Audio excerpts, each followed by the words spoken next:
Saturday. 19. Huh? 19. And at Port Ogden? At First 6th Street?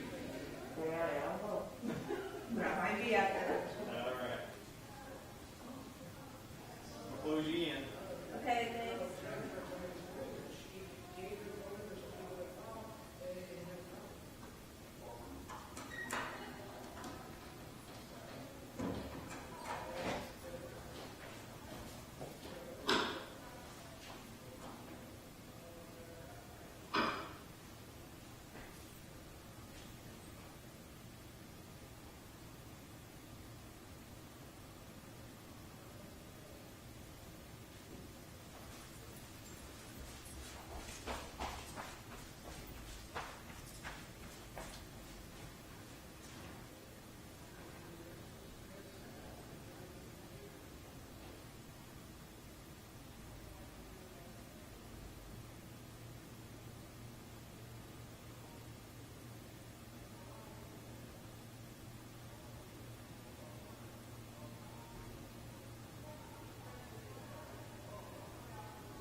We're good to go in the chamber.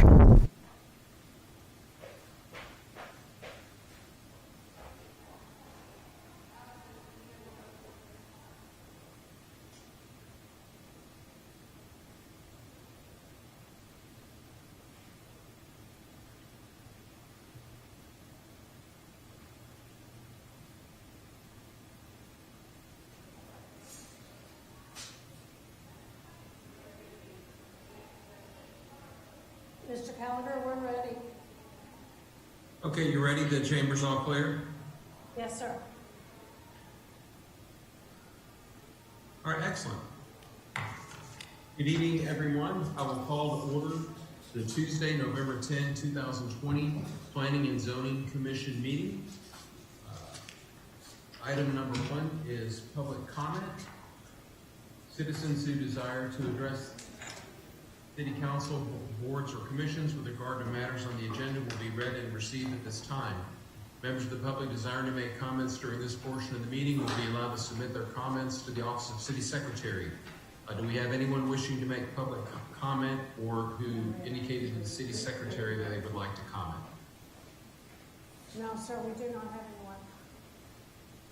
All right, we'll close the public comment period and move on to the next item. Item 4, minutes, consideration and action of the minutes of the October 22nd, 2020 meeting. Motion to approve. To approve. All right, that all happened a little bit fast. Was that correct? Commissioner Landine moved to approve the minutes, and was that Commissioner Brown with the second? Second. All right, we've got a motion and second to approve the minutes. Please vote at this time.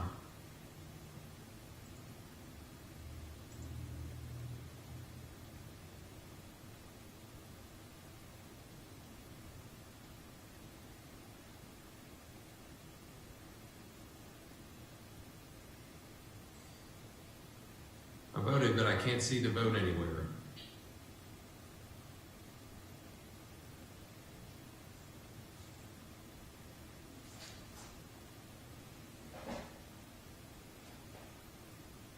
Hang on 1 second.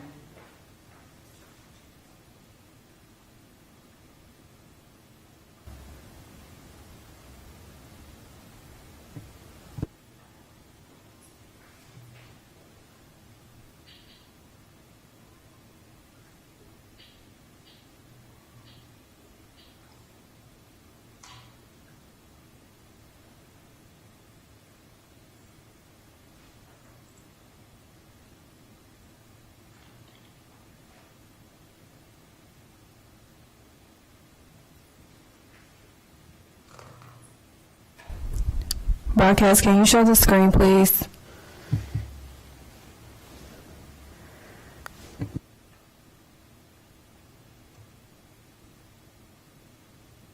I didn't get the vote screen, but I vote aye.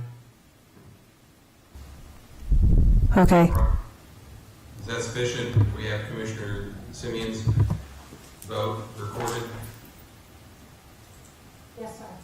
All right, it carries unanimously. Who knew the most controversial item would be the approval of the minutes? Well done.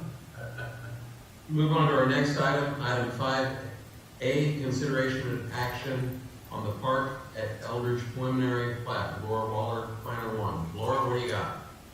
Good evening. So we have a preliminary plat for approximately 20 acres at the southwest corner of the intersection of West Airport and Eldridge. Next slide.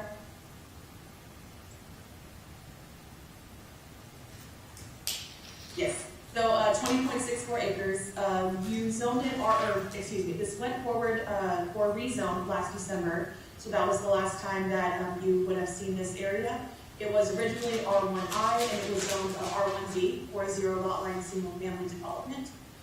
So now it's coming before you with the plat. This will include 89 zero lot line single family homes, 11 reserves in 2 blocks.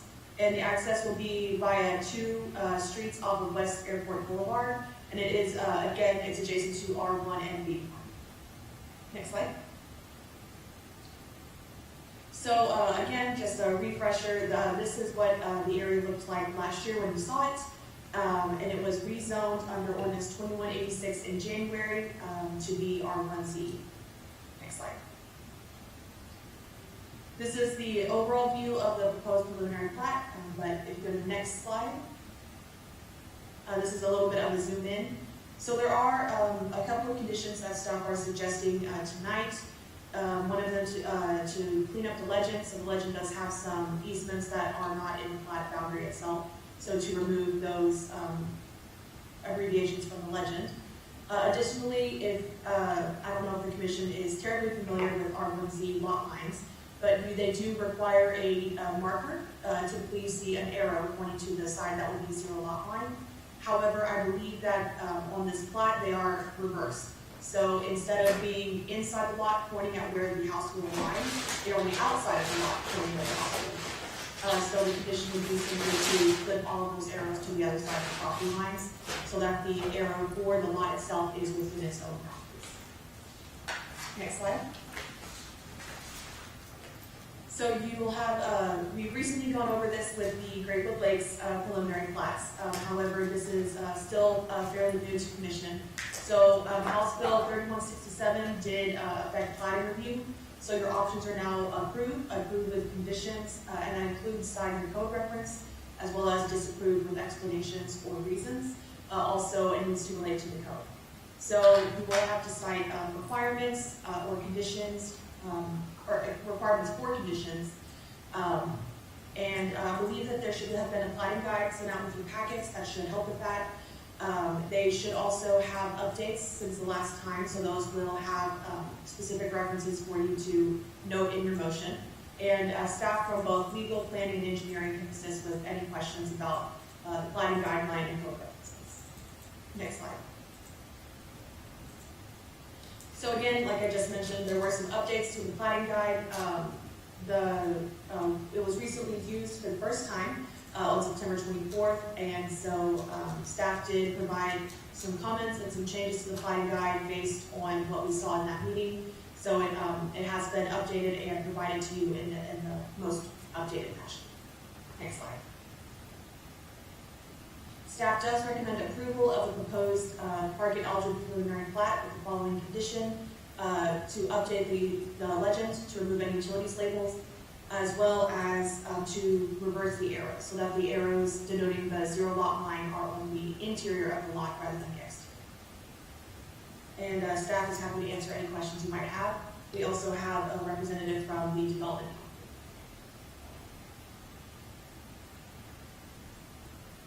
Thank you very much, Laura. All right, let's go through the group and see if anyone has any comments. We'll start with you, Commissioner Brown. I have one question. And thank you, first of all.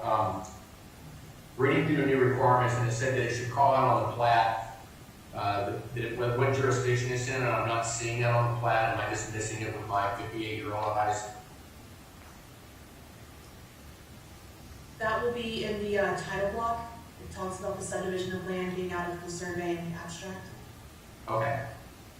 But it doesn't have to say Sugarland or Fort Bend County or ETJ. I'm not sure about that, but I will, Doug, do you know the answer to that?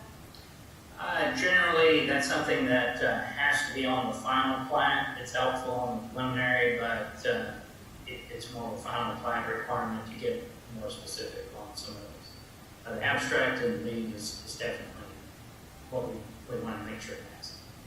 I'm good, thank you.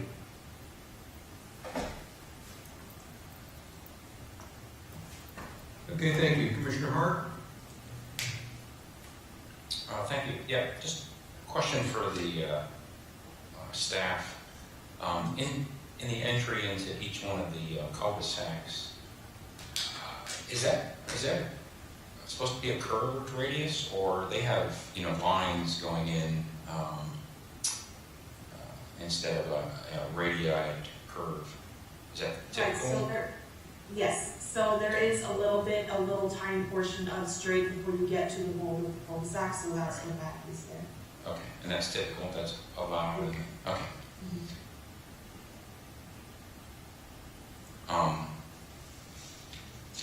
There was the only other thing I saw was, and this is not on the plat, and I don't know if it matters, on the box exhibit they spelled 482 wrong. Okay. That's critical. That's all I have. Thank you very much. I'm trying to do this from memory, remembering how everyone's seated, so forgive me if I take anyone out of order. Commissioner Usual, do you have any questions or comments? Thank you, Matt. I do not. Excellent. Commissioner Bree? No, I don't have any questions as well. Thank you. All right, Commissioner Landine? Yeah, just one question. Looking at the lots on the south side of the development, it doesn't appear as if there's any parking allowed for, or inset for parking, like I'm thinking about in these types of homes. In the Imperial development, there's sort of insets for a number of cars.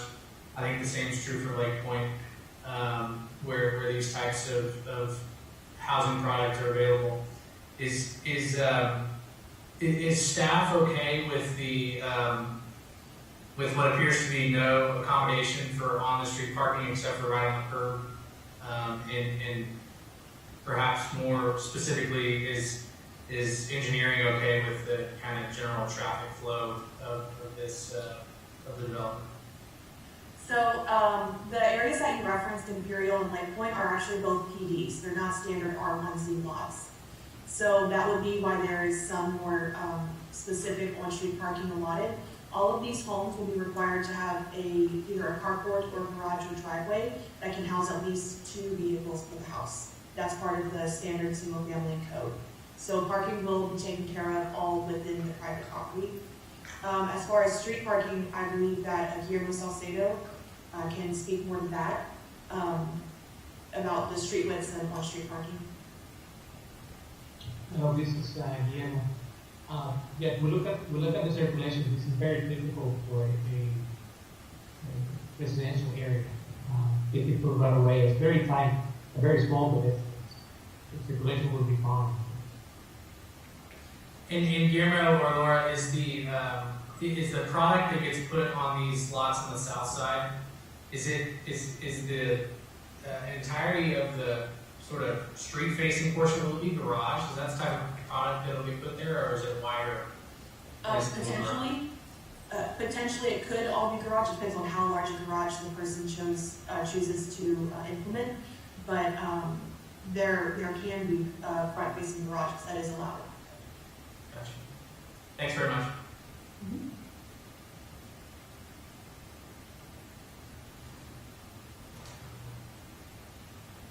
Thank you, Commissioner Buckley.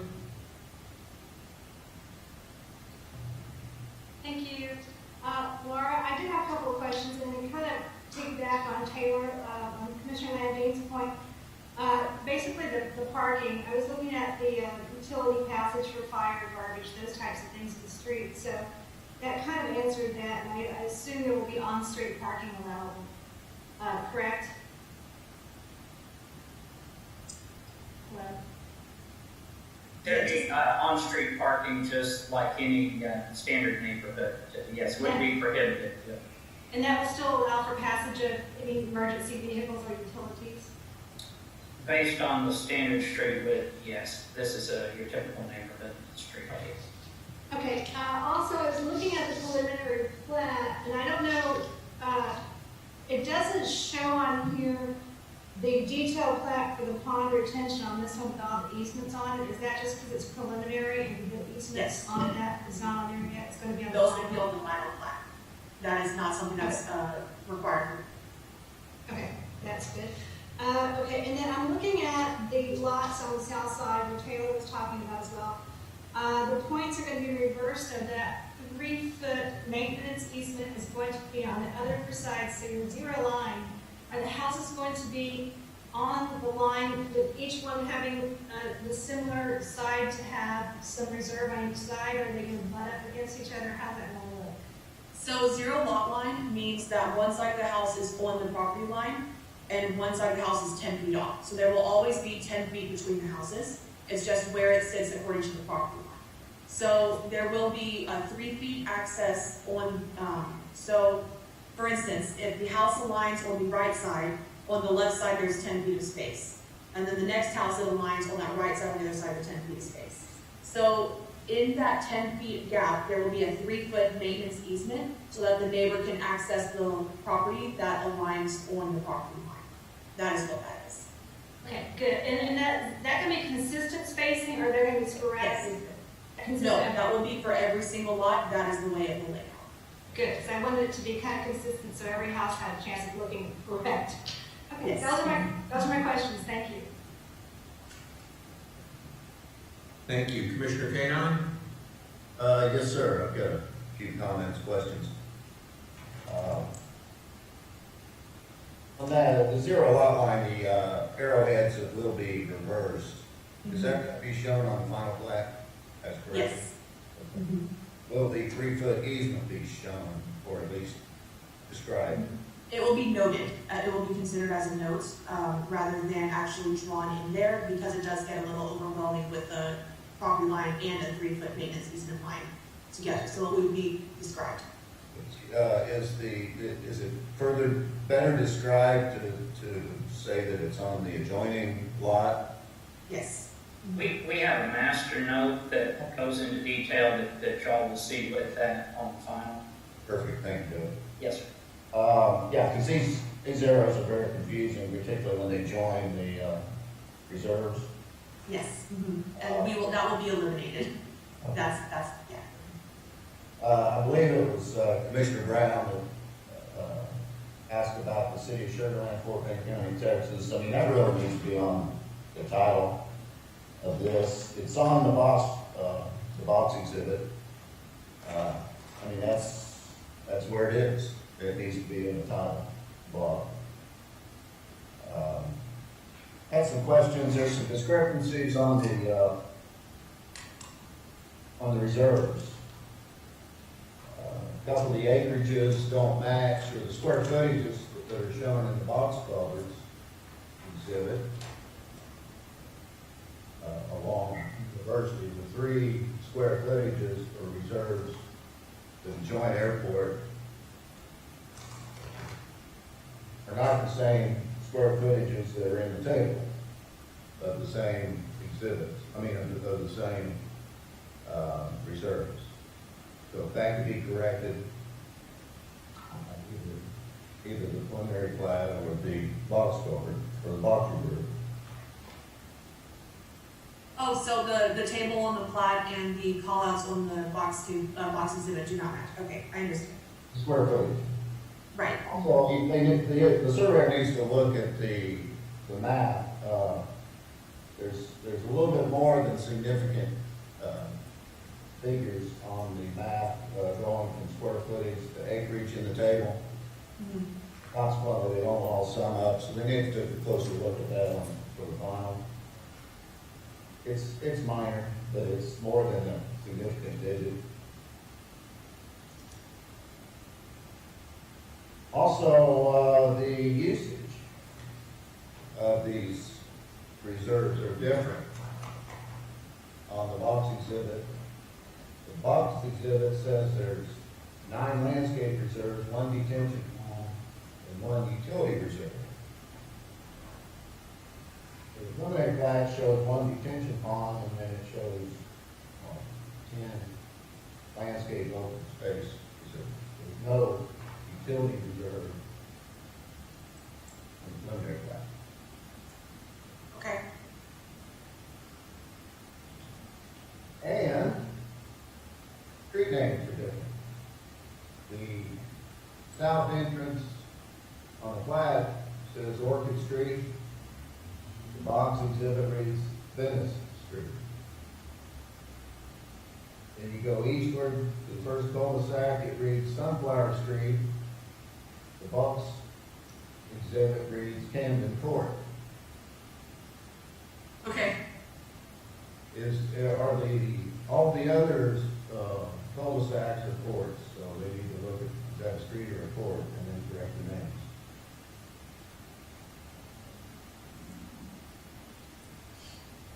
And what else?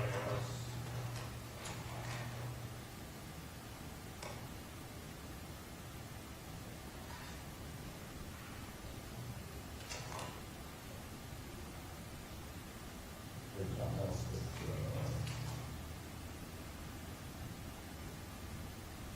I think that's it. Okay. Thank you.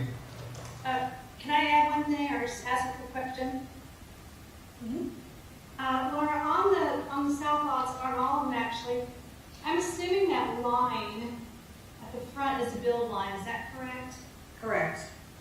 Can we get any measurements to show on there, because it's changing in the cul-de-sac, anywhere from 17 to 18 feet, but there's no lot line showing the build line along the back, which seems to be consistent.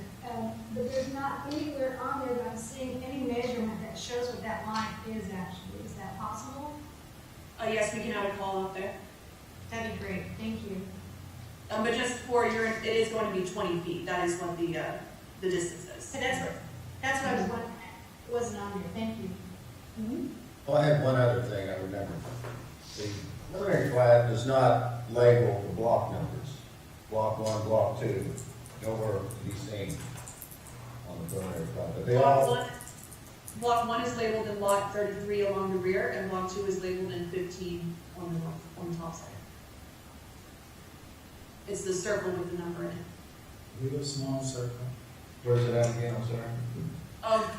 In lot Lot 33 33. along that south, and then just a few inches above that on lot 15. I stand corrected, thank you.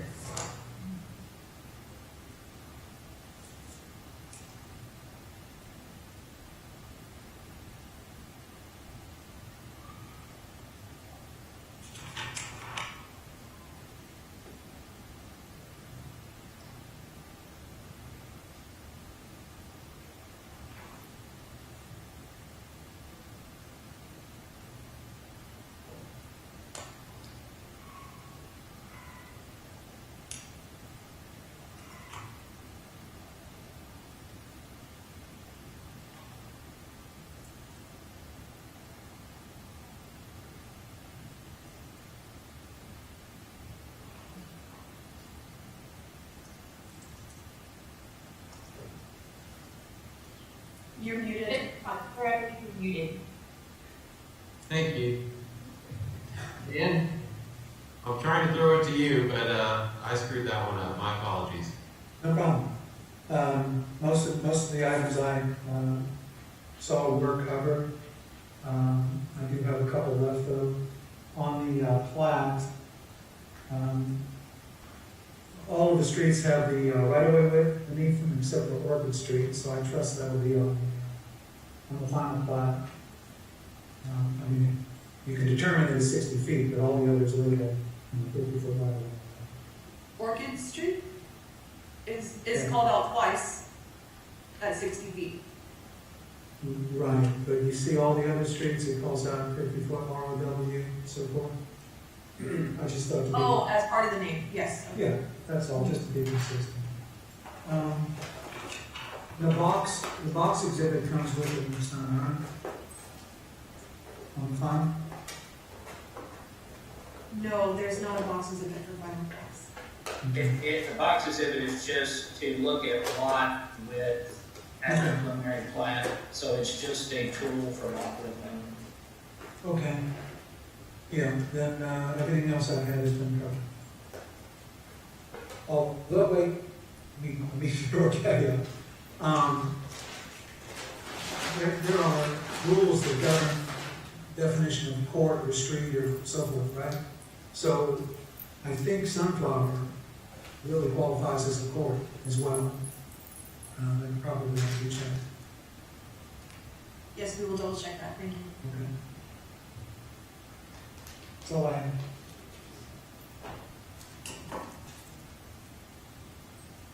Okay, so then I think then what we need to do, and I'm happy to do this, is to make a motion to approve the preliminary plat of the park at Eldridge, subject to all of the conditions that were raised at the meeting. So let me attempt to do that, all right? Make a motion to approve the preliminary plat of the park at Eldridge, subject to the following conditions.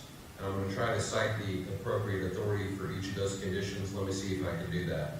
So pursuant to Section 5 of the Development Application Handbook and Chapter 5, Article 2, Sections 5 through 17 of the Development Code, the following conditions. 1, the reversal of the R1Z lot lines. Number 2, updated legend to remove utility labels. Number 3, correction of the spelling of the word 42. Number 4, adding the appropriate jurisdiction to the title. And also pursuant to those same provisions, making sure that the width of the right-of-way for all streets are appropriately called out. Further, subject to Chapter 2, Article 2 of the Development Code,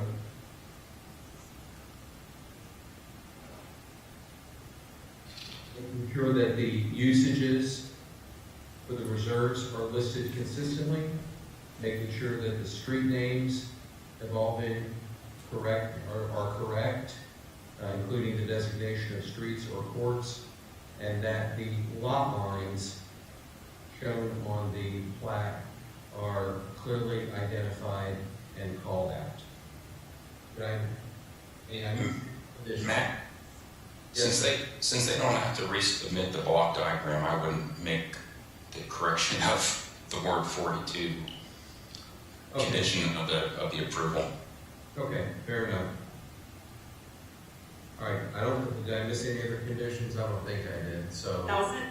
All right, and Mr. Chair, I do have one comment. That was very good. I would just note that it is actually section 5-17 of the Development Code, not sections 5 through 17. thank you very much for catching that. That's what I get for reading linearly. So subject to that, there is a motion. Do I have a second? Second.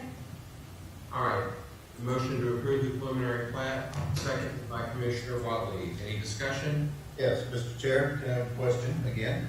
Yes, sir.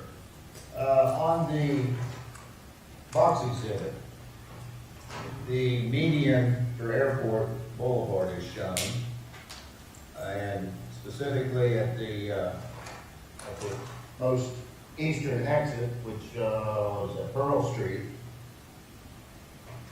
And my question to staff, is that median going to be relocated, revised to allow for? No, Pearl Street will be a right-in, right-out only. Okay, so there will not be any, There will be no changes to that median. you realize there'll be U-turns there on the westbound lane to get in there? Yeah, and the traffic has cleared all of that. They haven't approved this yet. The U-turns are legal in this state. Thank you, that was my question. All right. Not hearing any other discussion, if you will please vote at this time. Yes.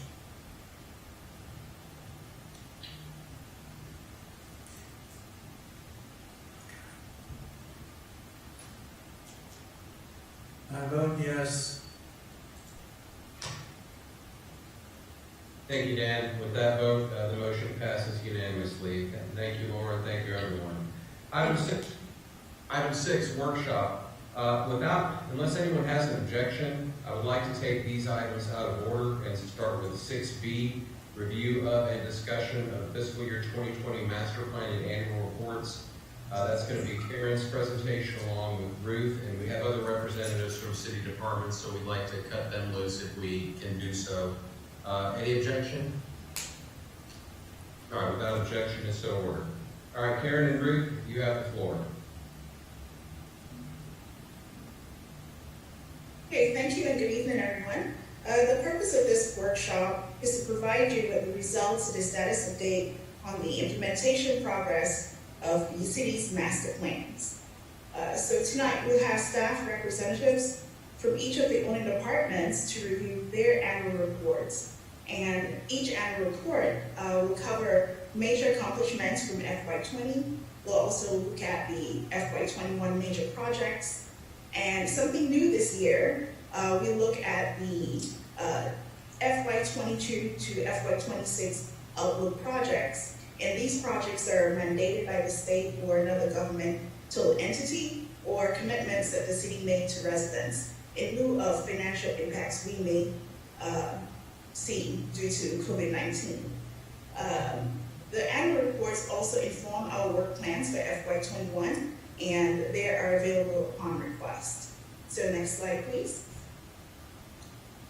For each of the representatives tonight, we have drainage, that's Jorge Alba, facilities, Stacy Henderson, water and wastewater will be covered by Brian Butcher, parks master plan will be covered by Finland, thoroughfare will be Tim John, ped bike and the comprehensive mobility plans will be covered by Monique Johnson, and finally Ruth Lower will cover the land use plan. Next slide. So this diagram shows the relationship between the city's comprehensive plan and our master plans. The master plans are really intended to be used as tools to implement our comprehensive plan and the city's vision. Next slide. Why are the annual reports important to us? They actually ensure the implementation progress, and they monitor each of the master plan throughout the interim years. Next slide. The for each of the, I think I'm having some feedback here, but the process for each of the annual reports are as follows. We completed full reports for all 8 of our master plans, and they include a percentage completed, as well as these action plans reflect both capital projects and policies. So now I will hand it over to, next slide, to Jorge Alba, who would cover the master drainage plan. Thank you. Good evening, commissioners. My name is Jorge Alba. I'm a senior engineering manager with the engineering department, and I'm here to report to you on the progress of the master drainage plan. So some of the FY20 major accomplishments includes the completion of the Covington Woods Sugar Mill Relief Line, which also called the 7th Street improvements. The construction was completed in August, and contractor has already finished with all the punch lists, so the project is completely done, and we actually observed in the last few storms working very well, improving the drainage conditions in that area. We also complete the flood early warning system of the new 28 gauges that we add all across the city. So we have now gauges, rain and flow gauges all across the city, including the areas newly annexed of New Territory and Rainbow. They didn't have any gauges in the past. Also, we initiated the construction of the Settlers Park Drainage Improvement Project. is already halfway there and is expected for completion in May of 2021. Similarly, we have been working with the county, with Fort Bend County and 9 other municipalities and counties in the Lower Brazos River watershed study. The project is complete and we have the results, brand new information on the watershed for the entire Lower Brazos River. Similarly, we have been working on the riverbank control structure that is at the intersection of Dulles Street, right, with Oyster Creek. It's a new control structure that was modified to eliminate ponding issues in the neighborhood that are next to Oyster Creek Park. Next, please. Okay, also some major projects that are scheduled for FY21. Those are part of the projects that were approved by the citizens of Sugar Land in November 2019 with the GeoBond projects, and they include the several projects. In the study and design project, we have the citywide flood prevention and drainage study. That is literally a project to study different areas that we may have observed in the storms in 2015, 2016, 2017, the May 7 storm in 2019, and other storms that we have had that still are expected or still having issues that we haven't addressed yet. So we are going to be studying those areas and try to come up with solutions.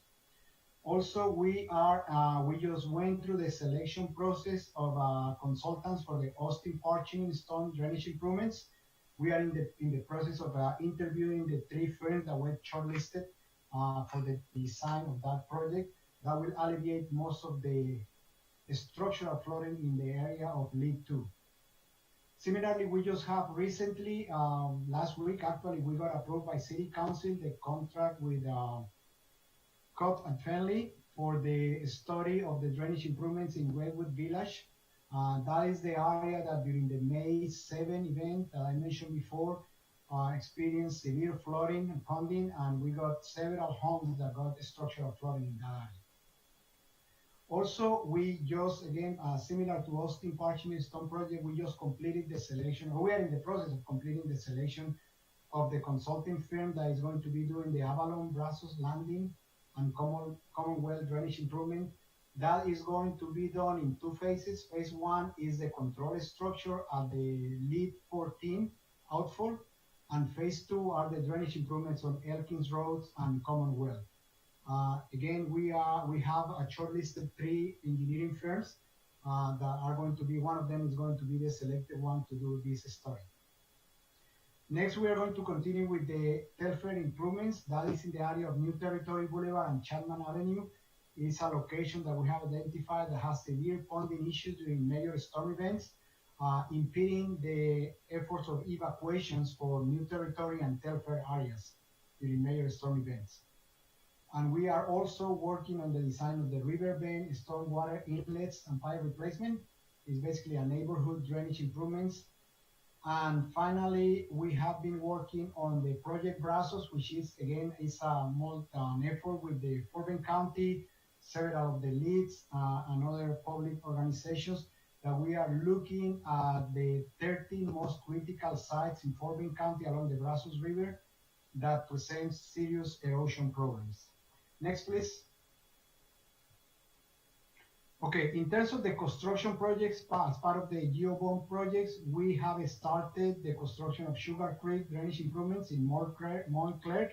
That was a project that was complete design a couple of years ago and was ready to start construction. So as soon as the GeoBond project passes, we start the selection of the construction company. Similarly, the flood control improvements on dam number 3, right there a little bit north of the intersection of Oyster Creek and Lexington Boulevard. That is retrofitting of the spillway that was necessary to improve the safety condition of that dam. And additionally, we are working on modifications to the policies and codes regarding drainage detention ponds in terms of ownership, inspection, maintenance, and making sure that we have a complete inventory of all the detention ponds within the city of Sugar Land. Next, please. And that's all I have to report to you in terms of the drainage master plan. If you have any question for me.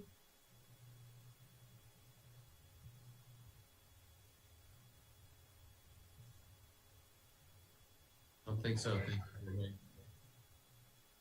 you. Could we go back one slide, please, to facilities? One forward, I guess. Next slide. Thank you. Now we have Stacy Henderson. Good evening. I am Stacy Henderson, the Director of Environmental and Neighborhood Services, and the Facilities Division falls within my department. Just to give you a brief update on our master plan, our fiscal year 20 major accomplishments have included the facilities condition assessment, which is currently underway, as well as the roof replacement and reconstruction projects at 3 of our city facilities, which are currently underway. In fiscal year 21, the projects that we plan to undertake are to initiate schematic design for both the animal shelter and the EOC dispatch building. Do you have any questions?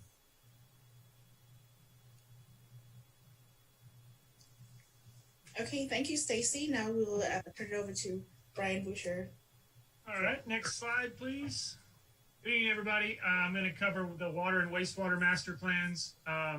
With respect to the water master plan, one of the big things that it identified was the value that going out and procuring additional water would provide the city, surface water to supply our plants.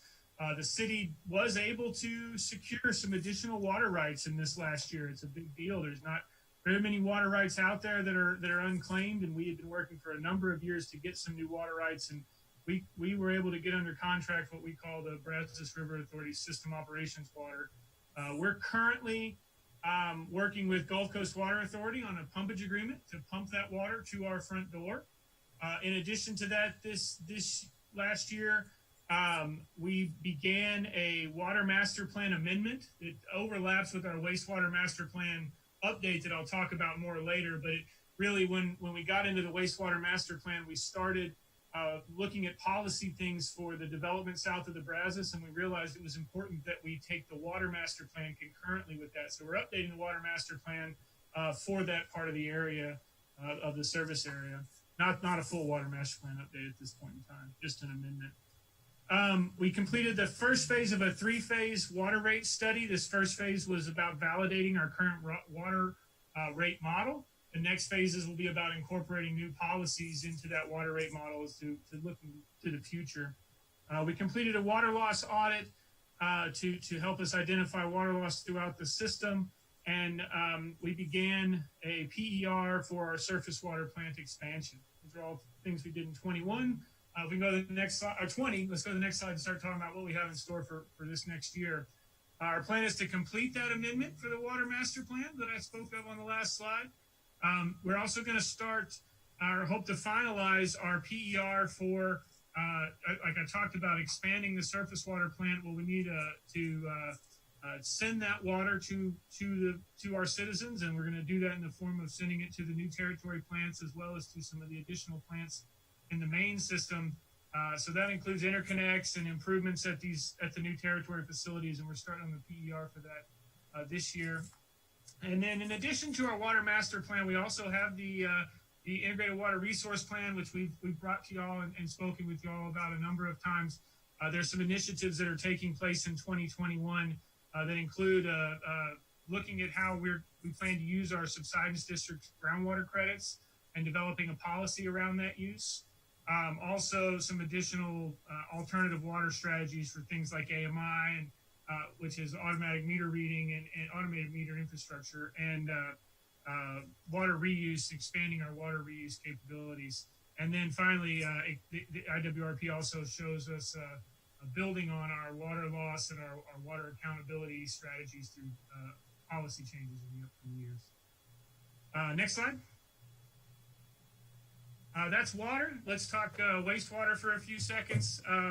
In FY20, it's really been a whole lot has been centered around updating the master plan, where I talked about water's going through an amendment, wastewater is going through a full update.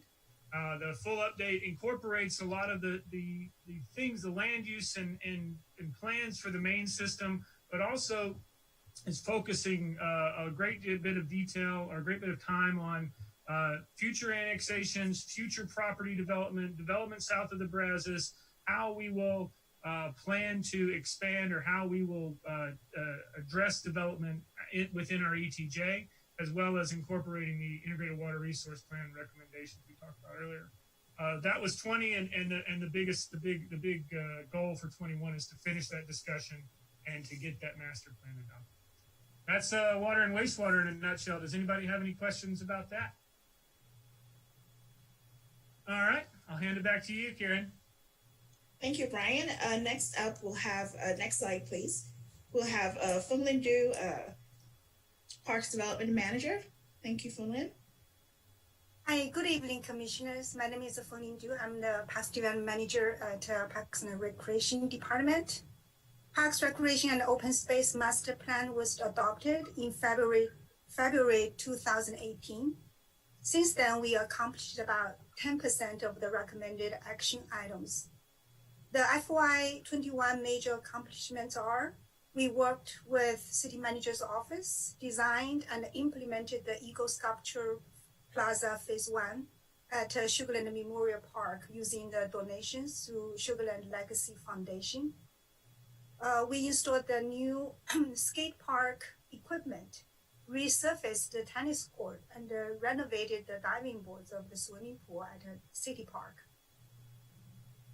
Adult sports facilities were among the most wanted park facilities during the master plan public engagement process. We collaborated with Fort Bend Mountain Bike Association to improve several mountain bike trails. We also added pickleball facilities, both indoor and outdoor, and were able to add exercise room at T. Harmon Center.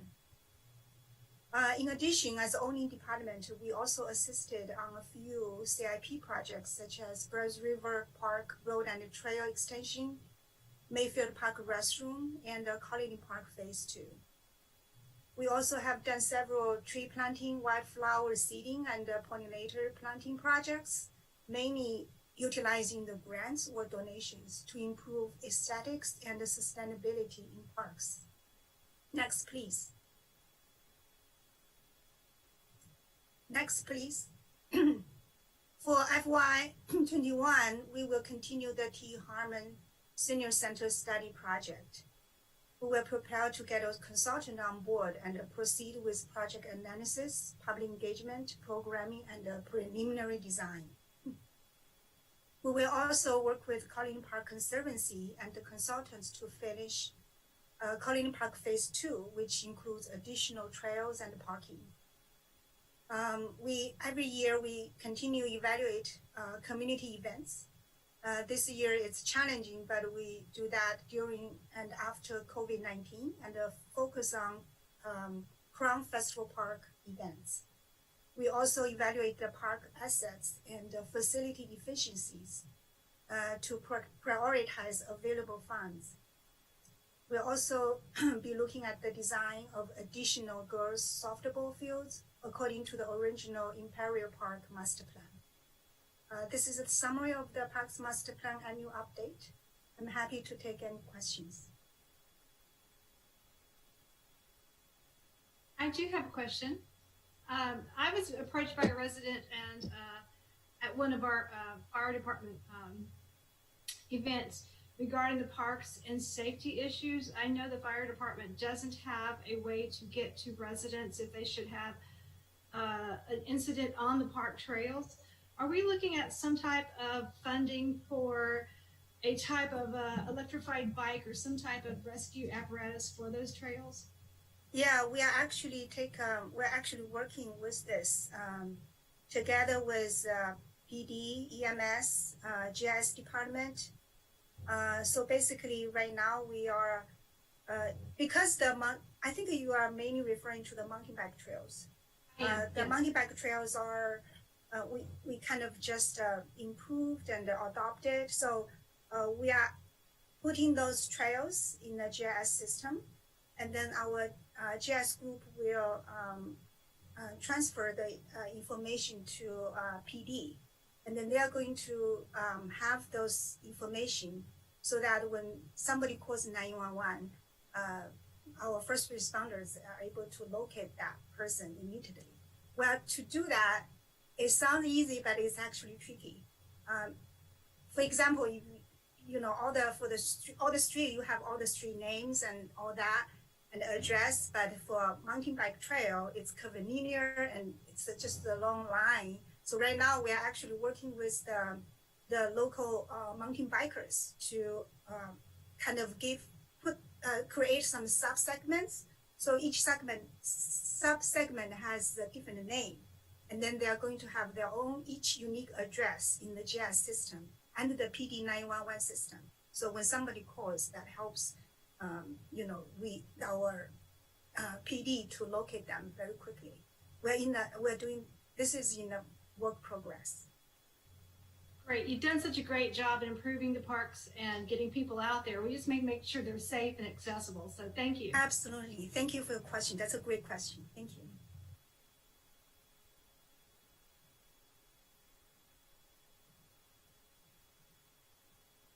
Next slide, please. We'll now have Tim John to report on the Thoroughfare Master Plan. Good evening, Commissioners. I'm Tim John, Assistant City Engineer, and yes, I'm here to give you the update for the Master Thoroughfare Plan. For our accomplishments in FY20, we are moving forward with in FY20, we completed a map amendment for the Master Thoroughfare Plan. For those of you that may have remembered P&Z last year, we took that forward and we updated the map that brought up all the roads that have been completed in the last few years and show those all connections for there. We've also moved forward with the State Highway 6 widening and Derry Ashford Road widening. We did continue construction through FY20. For the Derry Ashford widening project, we actually completed the construction for the roadway portion. That was one of our accomplishments. And then we're also completed a routing analysis for Owens Road Segment 1.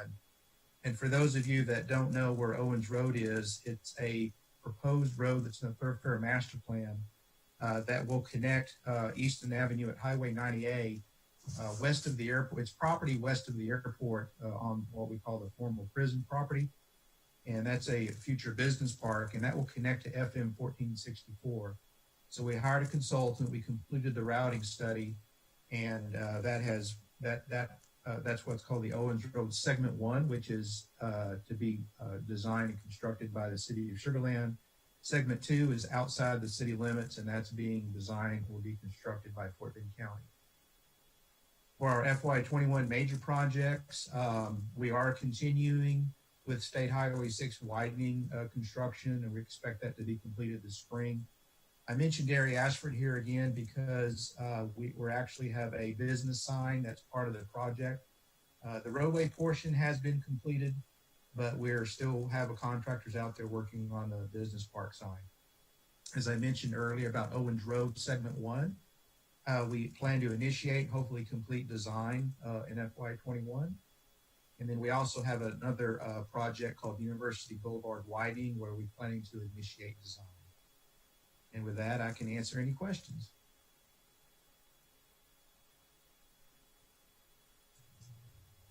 Thank you, Tim. If there's no other questions, the next two master plans will be covered by Monique Johnson, and that would be the Ped Bike Master Plan as well as the Comprehensive Mobility Plan. Thank you, Monique. Thank you, Karen. Good evening, Commissioners. My name is Monique Johnson, and I am the Transportation and Mobility Innovation Manager. So in FY20, we had several major accomplishments. This first one is design concept for wayfinding signage. So Commissioner Watley, your question earlier about the locators in the parks and along the trails, this is another component of that we will be able to tie into later in the future. So what this is designing pretty much a uniform way in order for us to provide wayfinding for our trails within parks, but also our trails outside of parks. And so you'll start to see these be incorporated in some of our larger bond projects like the First Colony Trail and the Ditch H Trail, which I'll talk about here soon. Another accomplishment is the Soldiers Field extension from Floor Daniel to the current cul-de-sac. Right now that is under design, and that's included on here because we plan to put buffered bike lanes as part of that project. And so what it does is it makes a nice connection for that kind of central area of the city, where you'll have a connection from First Colony Boulevard through Imperial all the way to 90 and then back around through the Lake Point Trail system. So that's really filling in that gap in that network on that end of the city. So also First Colony Trail from Lexington Boulevard to Sweetwater Boulevard, that's currently under design. We're actually at 50% design with that one. And so a lot of that was based on the feedback that we heard from the stakeholders in the area. We went through, we had a design originally back in 2013 or 2015, I believe, and went back and redesigned it for this year. And so that's currently underway, and we hope to move forward with that in FY21. Another project that we are working on in partnership with HGAC, so Houston Galveston Area Council, is the multimodal connectivity pilot study. And so what this study is going to do is develop a set of performance measures in order for us to measure the connectivity of our pedestrian and bicycle network, and eventually have some sort of a way to measure how connected they are, how accessible they are, and something that we can track moving into the future. So in FY21, we plan to complete that study. And then, of course, in FY21, we also anticipate continuing design of the Ditch H Trail. That is actually currently under design, and that design will continue along with public engagement. And then we also anticipate construction of First Colony Trail. So with that, I will take any questions regarding the Ped Bike Master Plan.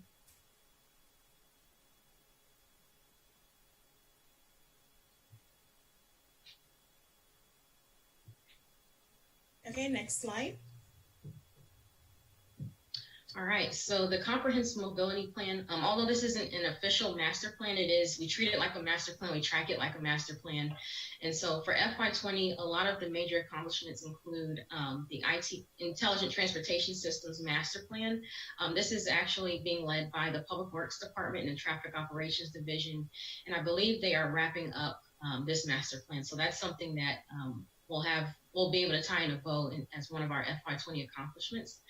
We are also doing another type of wayfinding signage. So these are the signs that you currently see on the roadway. So they're the taller blue signs. There are some on Highway 6, they're on University, I believe, and they're throughout the city already.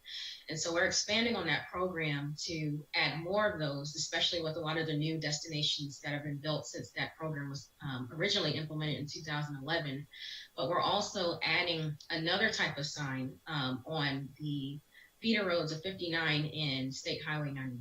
So a lot of what you guys typically see are the green or brown text dot signs on those frontage roads. And so what we're doing is customizing a version of those. So it'll be blue, it'll have, the City of Sugar Land, branding associated with it. And so we'll have those that'll, help direct to Smart Financial Center and some of those other major destinations like Festival Site and the Crown Festival Park and Brazos River Park as well. The big accomplishment that we have started this year, and you'll hear a lot more about this later, is the Mobility Master Plan development. And so earlier this year, City Council, they appointed several members to create a mobility task force. And since then, we've been working with them. We've initiated a project, and we anticipate that carrying forward for several, I'll say a few fiscal years starting this year. So in FY21, we'll continue that development. And then we'll also prepare for installing the wayfinding signage along the roadways, the new ones and the larger blue ones that we are designing. And then, of course, construction of First Colony Trail and the Ditch H Trail. And I'll take any questions. Excuse me, do you have a map for that First Colony Trail? We do, and we can provide that to you because it is a different alignment from the original bond project. So we can provide a map of the First Colony Trail to you. All right, thank you. And then I hate to ask this question. Can I ask a drainage question? Do we still have that on? I apologize. I just got pinged on Facebook. My neighborhood association just asked a question as they saw that I was on the planning and zoning meeting. Do we still have drainage here, or have they already left?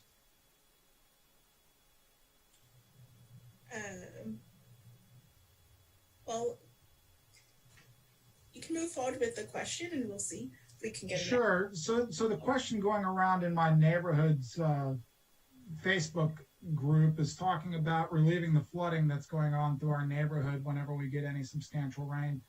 And the request from the president of our HOA was asking for photos. And there was an item on there for Lexington at Oyster Creek. And I didn't know if that included actual Lexington Boulevard, where it floods between Colonist Park and Settlers Way, which is right next to Oyster Creek. And if that would impact the neighborhood, which floods routinely at its intersections.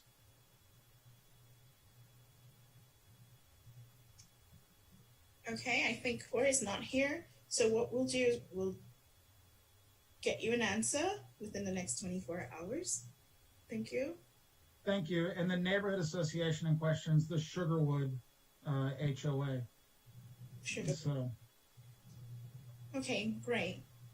Thank you. Sorry, I'm late on the draw on that, but it just pinged across on my Facebook feed.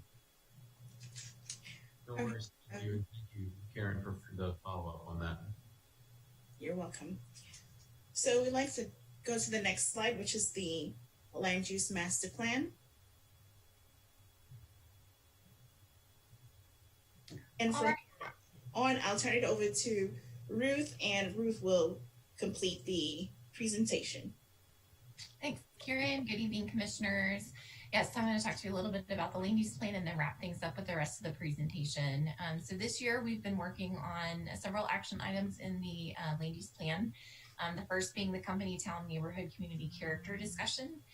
This specifically relates to the work we've been doing in the Hill neighborhood, the HR1 zoning district.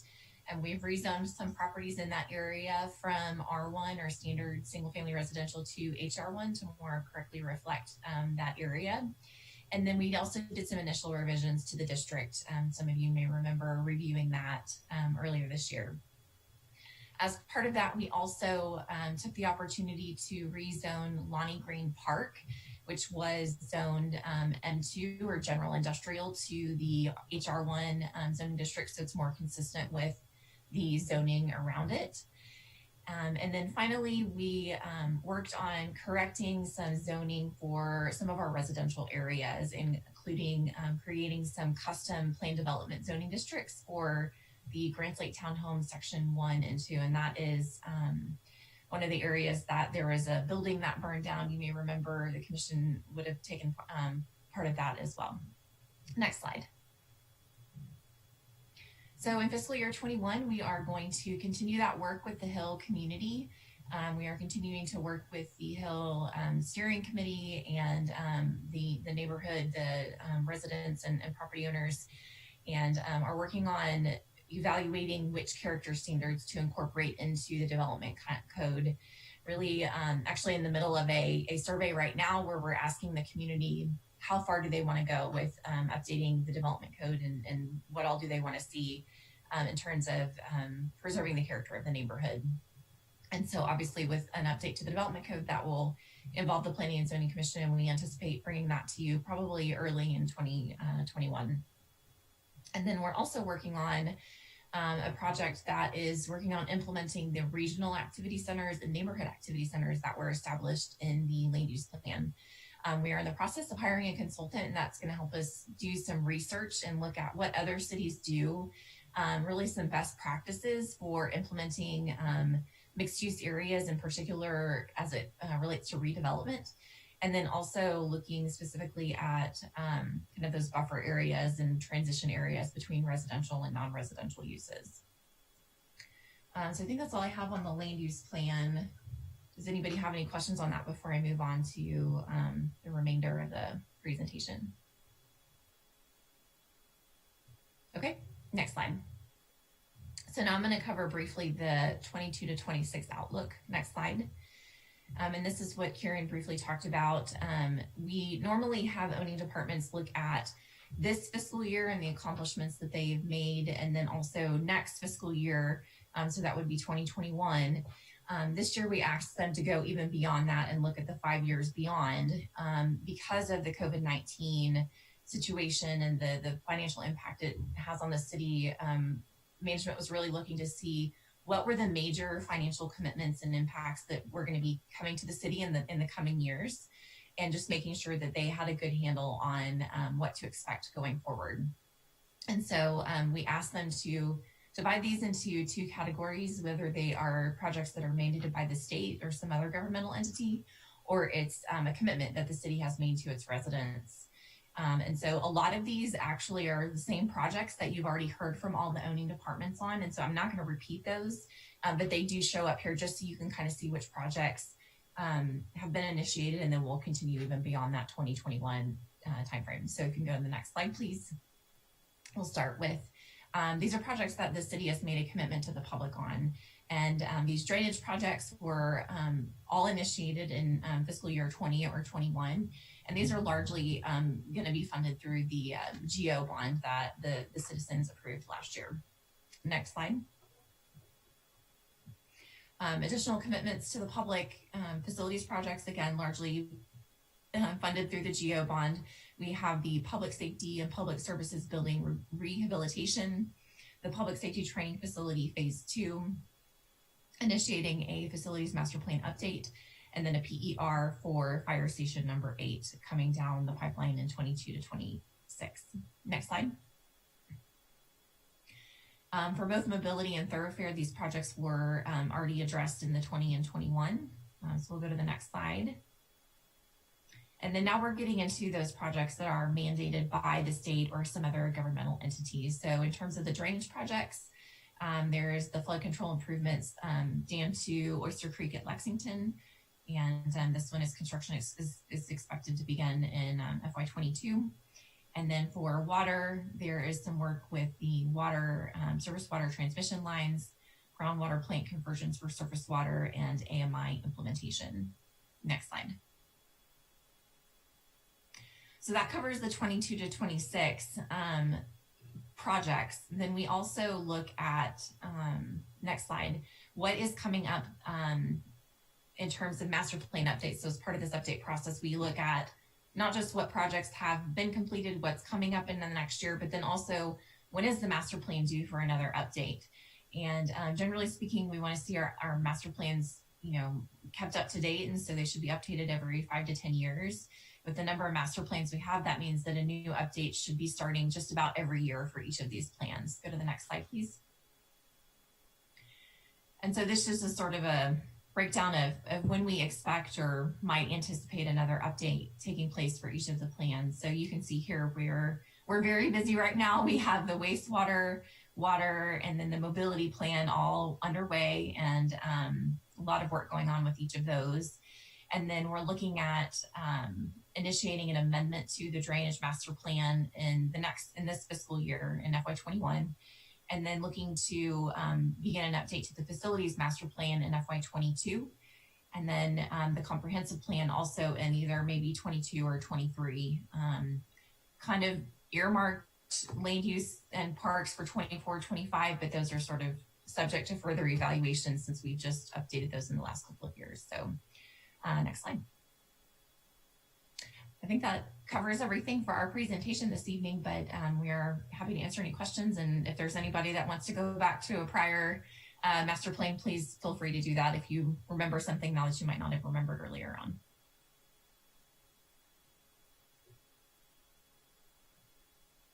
What do you do with all your free time? Nice. Nice job. You guys got a lot on your plate. Thank you. Hey, Ruth, do you guys see any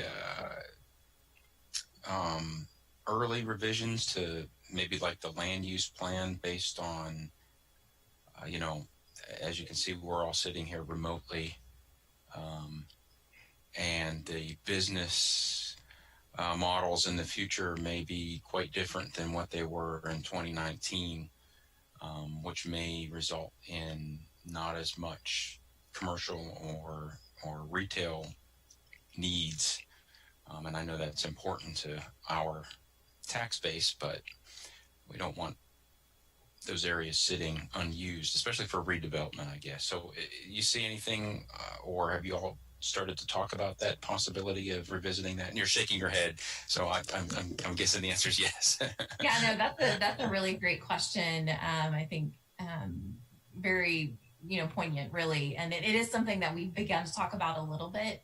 I think we'll want to kind of see what happens with COVID, and I think there's some talk starting to happen to look at different options or what we might be looking at coming out of it. But I wouldn't be surprised if we are able to do an update to the comprehensive plan in 22 or 23 that it could incorporate some revisions like that to the land use plan. But no, I definitely think that's something that we'll need to look at, and it is something that we're talking about through the mobility master plan as well. Is how does that impact mobility in the long run, and are we going to see some of these changes become more permanent, or what's that going to do? So that's a great question. So Ruth, is it safe to say that if a project wasn't promised to the public and it isn't mandated by an outside agency, that in all likelihood your fiscal year 22-26 outlook will eclipse the current fiscal year 21 projects? In other words, it supersedes? I don't think so. Those were really more of, they were intended to capture the really big investments that the city is going to need to make in the coming years. And it was really just to make sure that management and city council had a really good understanding of what those major investments were going to be, so that they can begin planning for them and have an understanding of, depending on the impacts of COVID, either that's the only thing we can do, or maybe we do have a little bit more money and we can do some more things. But just really understanding what are those commitments and those, the state mandated or the drainage district mandated that we can't get out of, that we have to do. And then we can also look at, what are some of the other projects that we want to do, and just kind of to help with prioritizing, I think, and making those financial plans for the coming years. So I'm not muted anymore. So the Telfair, for instance, Telfair new territory at Chatham, that could easily just go through. I mean, it's not necessarily off the table, just as an example, because it wasn't on the second list. It wasn't on the 22 to 26 list. Oh, I see what you're saying. It may just be that it was not considered a major capital investment. Okay. Jorge, do you have any? Well, in terms of the drainage master plan, we have our prioritization list. So we prioritize the project based on a criteria. Right. Several components, but the three most important ones are, the first one is structural flooding. So whenever there are neighborhoods that people get flooding to their homes, that goes up in the criteria, that goes first in the criteria. Second one is ponding on major thoroughfares, like in this case, New Territory Boulevard, especially in areas that are required for evacuation routes. And third criteria is duration of funding and nuisance, like people cannot get in or out of their subdivisions because of funding lasting more than 4 hours. So depending on those criteria, we have this evaluation table that allow us to prioritize the projects. Right. Priority ranking, that's how we present to City Council in terms of for them to decide which project to fund first based on that criteria. Right, I understand. I'm trying to reconcile that exercise, and you're having defined and prioritized your near-term fiscal year 21 and forward. And if you see in fiscal year 21, most of the drainage projects that were funded by the GeoBond package are projects that are going to solve structural flooding. Okay. All right. That's fine. I have my answer. I appreciate it. So I have a question, Jorge, that's along those same lines as Commissioner Simeon was asking. So the GEO bond is funding for the drainage problems that we're having, and we're moving forward with those because they're a priority. But then you mentioned, Ruth, some of the projects for building some of the compounds that we were talking about, are the building projects. We're going to put those on the far end of 26, right? Right. Well, we have projects coming in the pipeline in the next 2 years, because all the projects are for design in year FY21, are going to start construction either in 2022 or 2023, depending on the phase of the project. Okay. So- I mean, so we even are- though they are funded by the GO bond, we're not going to implement that funding until we are out of this crisis, correct? And get done with the things that we are prioritizing. And that is depending on how city council decide to fund the GO bond project. For now, they funded one cent. Right. So that's why we are taking care of all the design at this point. I guess when it comes to 2022, I guess depending on what city council fund, we'll decide what projects we can start construction. But we're ready when we're ready. Right. And I just want to add that we are not only depending on city council funding this project, we are also looking for other sources of funding through our Texas Water Development Board, GLO with the CDBG grant. So we are looking out there for any possible source of something, any possible source of funding for these drainage projects. Because if you remember in 2019, the state senators passed the funding, flood infrastructure funding program, that there are some money available. It's competitive though. I mean, we are competing with any other agency in the state of Texas, but we are looking for any source of funding money for these projects. Great. Awesome. Thank you. Good luck. Also, I think I may be able to clarify the questions also further, is that we were asking for things that the city was already committed to funding, whether it's because the state has required us to commit to it, or because through like the GO bond, we said, okay, residents, we're going to fund this in the next X number of years.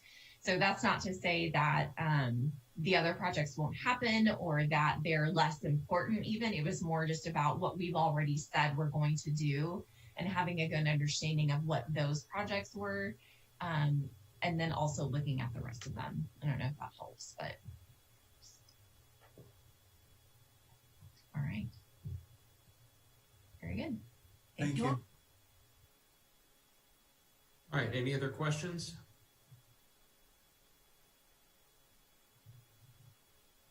All right, well, I would like to thank all of you very much. Karen, Jorge, Stacy, Brian, Fenlon, Tim, Monique, and Ruth for these presentations. I think it's very, very helpful to P&Z to hear the annual reports just to get a general high-level understanding of what's going on for these projects. So we appreciate each of you taking the time to walk through this with us and for being with us tonight. We'll move on now to item 6A, review and discussion of the Mobility Master Plan. For that, we have Monique Johnson doing double duty, Ruth Lomer also doing double duty, Eleni Pappas, and we're also joined by Carla Mott, the Vice Chair of the Mobility Task Force. So Monique, or if you're starting, take us away. Actually, Ruth is going to start us off, and I'll jump in, and then others will jump in, and I'll wrap us up. So I'll go ahead and hand it off to Ruth. Thanks. Yes. Hello again. It's been so long.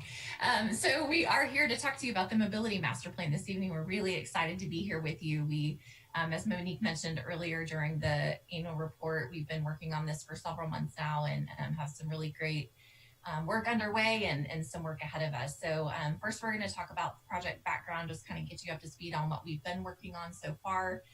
I'm going to give that to you, and then Monique is going to talk to you about what we've been doing, or kind of the plan for developing the Mobility Master Plan. Eleni, from our consultant team, is going to give you some information on the state of mobility, and then Carla, our vice chair for the task force, is going to talk to you about what they've been working on and some insights that they brought to the table, and then Monique will wrap us up at the end with next steps. Next slide. All right, again. Okay, so our comprehensive plan has a goal G, of superior mobility. And so that's really where is the starting point for this effort. And we are working towards moving people and goods and kind of moving away from the focus of moving vehicles. We want to provide residents, visitors, and tourists with multiple transportation options to choose from within Sugar Land. And this new plan is going to provide citywide strategic guidance for all modes of transportation. So we'll be going away from those mode-specific plans and have it all incorporated into one plan. we'll also create a separate planning process that will allow us to focus on particular issues in specific areas of the city, as well as specific mobility programs. Next slide. So right now, our existing mobility structure, we have the comprehensive plan, which is kind of the overall plan that addresses a lot of different subject areas, one of which is mobility, and it includes the master plans, the master thoroughfare plan, the pedestrian bicycle master plan. And then we have the comprehensive mobility plan, which is technically a guiding document, but it's very similar to a master plan. And so all of those together provide the guidance for mobility in the city. Well, as you can imagine, it can be challenging to implement these different plans. There are some overlaps between them. There are some gaps, and having just coordinated implementation has been a challenge over the years. And so if you'll go to the next slide, what we are looking to do is integrate these three plans into one cohesive mobility master plan. We're going to be addressing a number of outstanding policy questions through this effort. And what we will come out with is a citywide mobility master plan that will function as the master plan for mobility.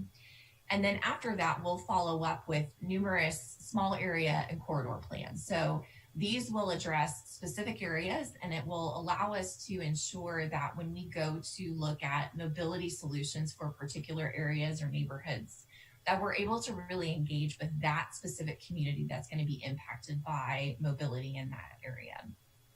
Next slide. And so what we've done so far in fiscal year 20, we created the Mobility Task Force. Our City Council appointed 23 members to the Mobility Task Force. And then we went through the RFQ, request for qualifications process, to select Traffic Engineers Incorporated, TEI, our consultant, who you'll hear from tonight. We developed a project scope, which broke the project up into two phases.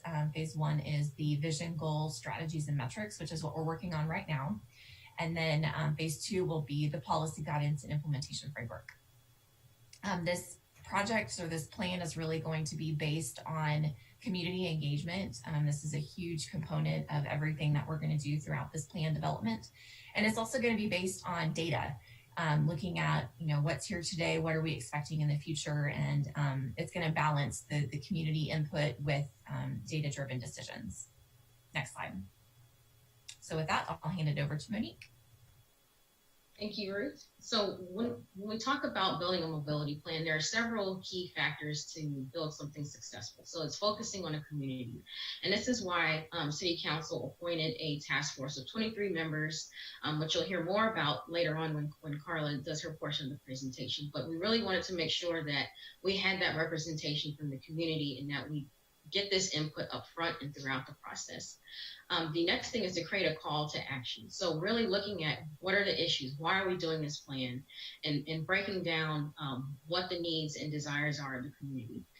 And then in order to fulfill the goals that come out of this and those needs, defining the right strategies. What are we going to do to make sure that as we plan for mobility in the future, we're moving in the right direction? We have that data, we have those performance based metrics.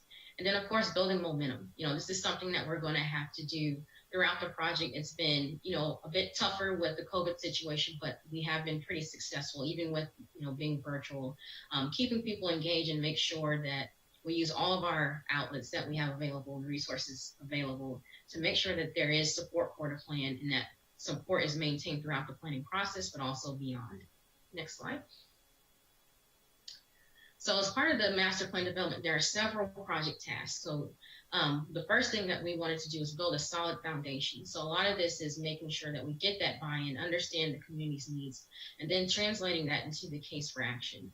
And then once we develop that, we'll move forward and have some input to start developing the vision and the goals for the plan, and then eventually strategies and metrics, and then recommendations for policy implementation, just different things, project recommendations, program recommendations, and then finally aligning everything up with a implementation framework. And so throughout all of these project tasks will be extensive community engagement. And so we'll have several stakeholders that will engage. Next slide. So we have the Mobility Task Force, we have a group of technical advisors, and so this includes our regional agencies and partners. This includes TxDOT, HGAC is the Regional Metropolitan Planning Organization, Fort Bend County, our surrounding cities, Missouri City, everyone who borders us. We actually met with them today. The business community, major employers. We want to make sure we also target the youth in the community. So the Mayor's Youth Advisory Council is a good group that we'll start with. But also working with the school districts to make sure that we engage parents, but also understand how their kids, go to and from school and their needs are. And of course, engaging Planning and Zoning Commission and City Council throughout the process with periodic updates, but also getting feedback from you guys as well. And then we'll have several community meetings. Of course, lately we haven't been able to do that, but we've been able to reach out to a lot of the HOA presidents and just different representatives from HOAs to kind of engage the HOAs in a different way. And of course, we have our public survey, which we'll talk more about, that has launched. And then we also have launched our website, which has a lot of information as well. Next slide. So phase 1 is focusing on the vision, goals, strategies, and metrics. So this is anticipated to last. We actually started in March of this year, and we anticipate wrapping phase 1 up in August of 2021, so next year. As I mentioned before, we launched a website and public survey last month. And so we've completed a community engagement plan so far. We drafted a state of Sugar Land mobility. So essentially what this is looking at our existing conditions. It's like a snapshot. And so this is also available on the website for you to take a look at. There's a lot of data behind it, a lot of maps, a lot of just information about the current system today. And so right now we're in a process of building our case for action. So this is where we really did a lot of work with the Mobility Task Force, understanding why we're doing this mobility plan. And then we're preparing to start talking about the vision and goals this month, and that should last all the way through April of 2021. Next slide. So task 1, building a solid foundation. So as I mentioned before, we developed a community engagement plan. We've completed 5 mobility task force meetings, and we've also had one-on-one interviews with the mayor and city council members. And we've met with the technical advisors in surrounding cities. So all of this is input into building that foundation and building that case for action. Getting this feedback from these groups is what is pretty much launching us into the next phase of developing the vision and goals. Next slide. And so what we also did with the consultants was completed a detailed review of our current plans. So pretty much those plans that we presented earlier, really looking at some of those gaps and overlaps that Ruth had mentioned earlier, identifying what is currently in there that is actually good. What should we keep and hold on to? And then just looking at the structure of the plans. They're all structured very differently. For instance, the Ped Bike Master Plan has very specific projects outlined. The Thoroughfare Plan has, it has some projects, but not enough direction on some things. And then you have the Comprehensive Mobility Plan, which is really a big picture. So all 3 of those plans have different, are structured differently, but they're all talking about a lot of the same things. And so it's just making sure that, one, we keep what's in there that's good, but also understanding that there are some needs for changes in the mobility planning process. Also, the state of Sugar Land mobility, as I mentioned, is available online. So that summarizes a lot of the existing conditions. And then working on that case for action with the mobility task force and staff internally. Next slide. So phase 2, we're really focused on policy guidance and developing an implementation framework. So we anticipate starting this in August next year and carrying through July, summer of 2022.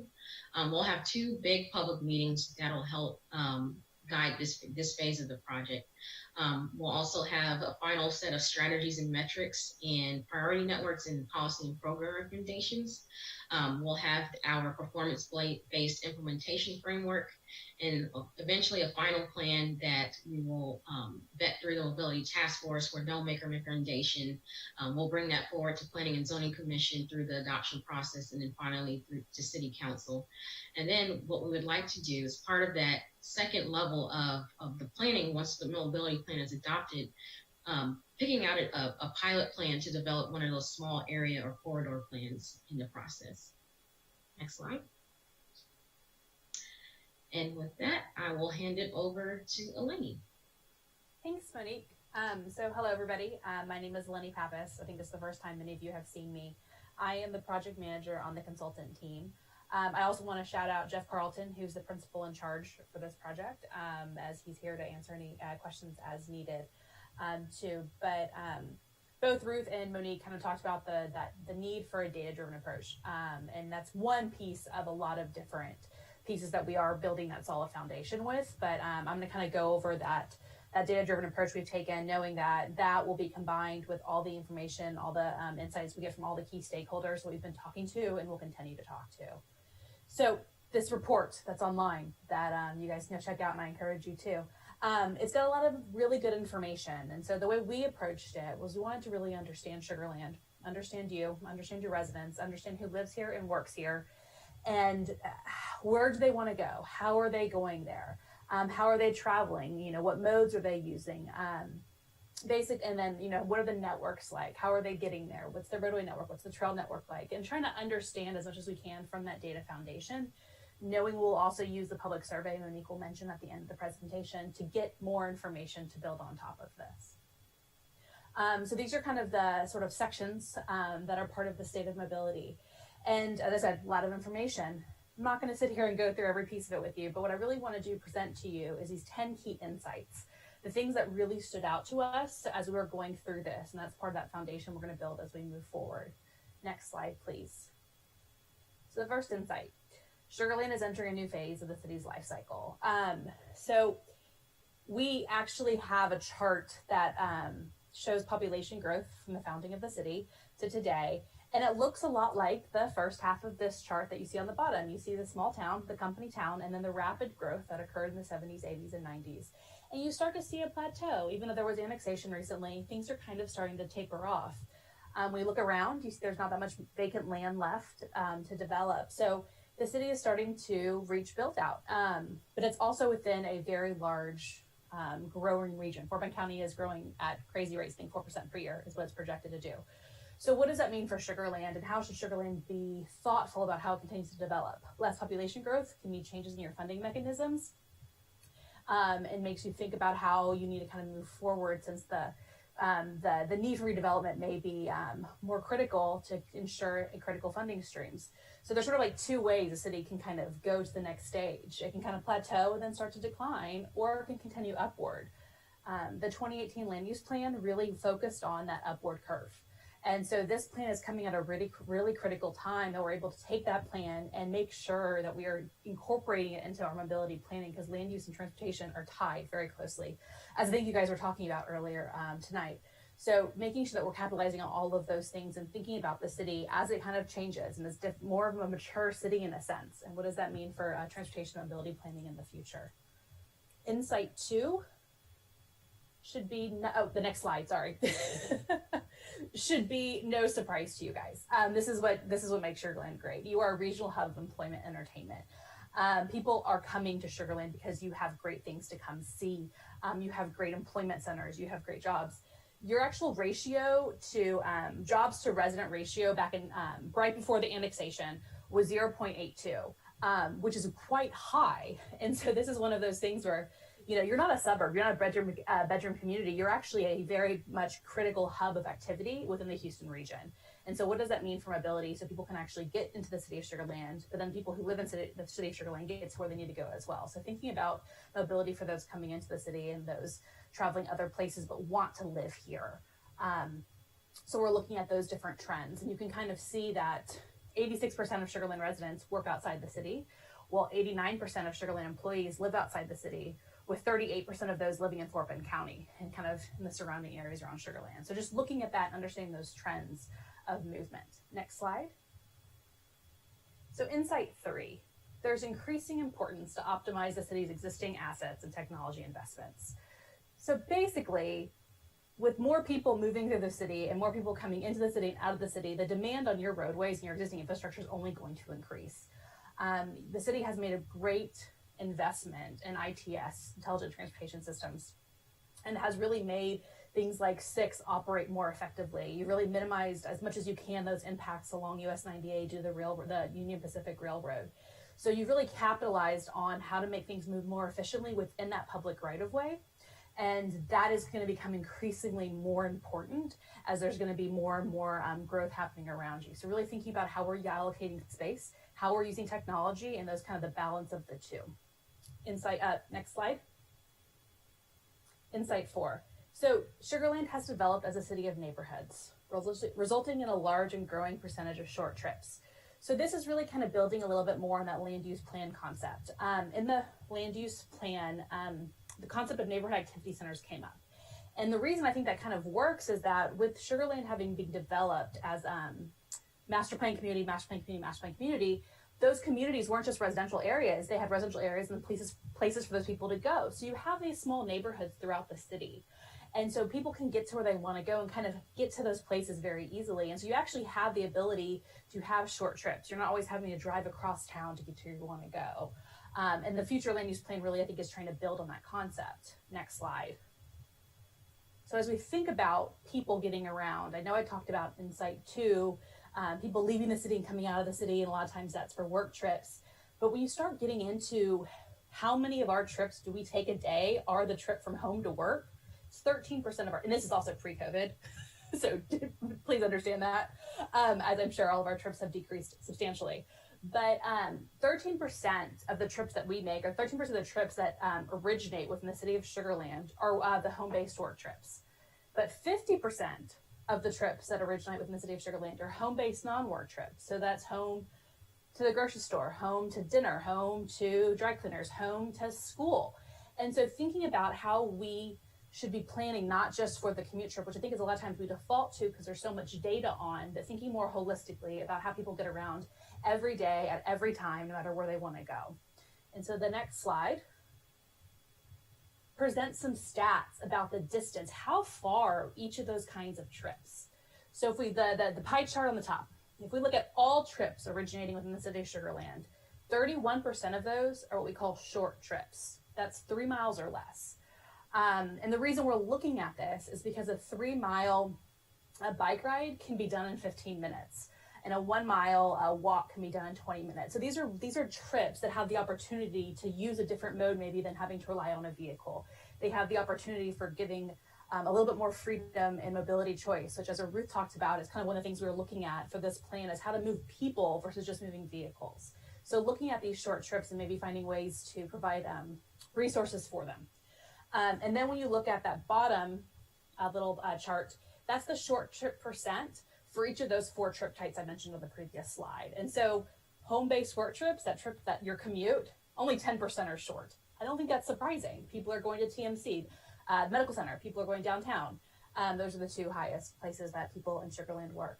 But when you look again at those home-based non-work trips, that dinner, that grocery store, that trip to school, 35% are 3 miles or less.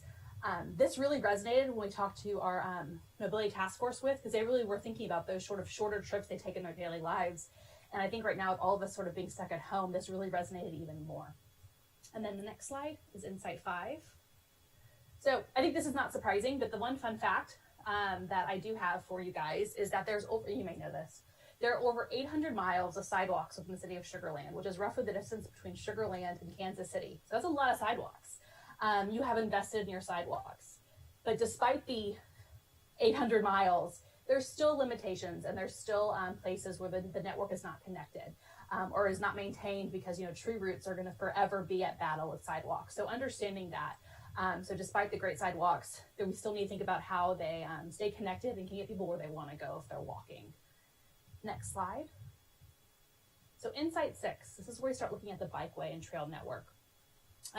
Y'all talked about and y'all saw the progress made on the Ped Bike Master Plan.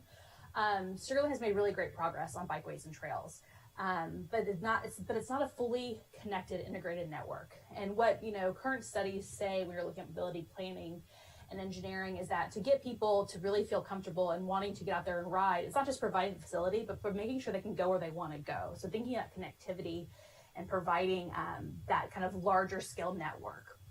And so that's what we kind of saw is that we've got a great basis, but we've got to take it to the next level. So much of the city, all the peach on that map is within a 4th mile of the bikeway.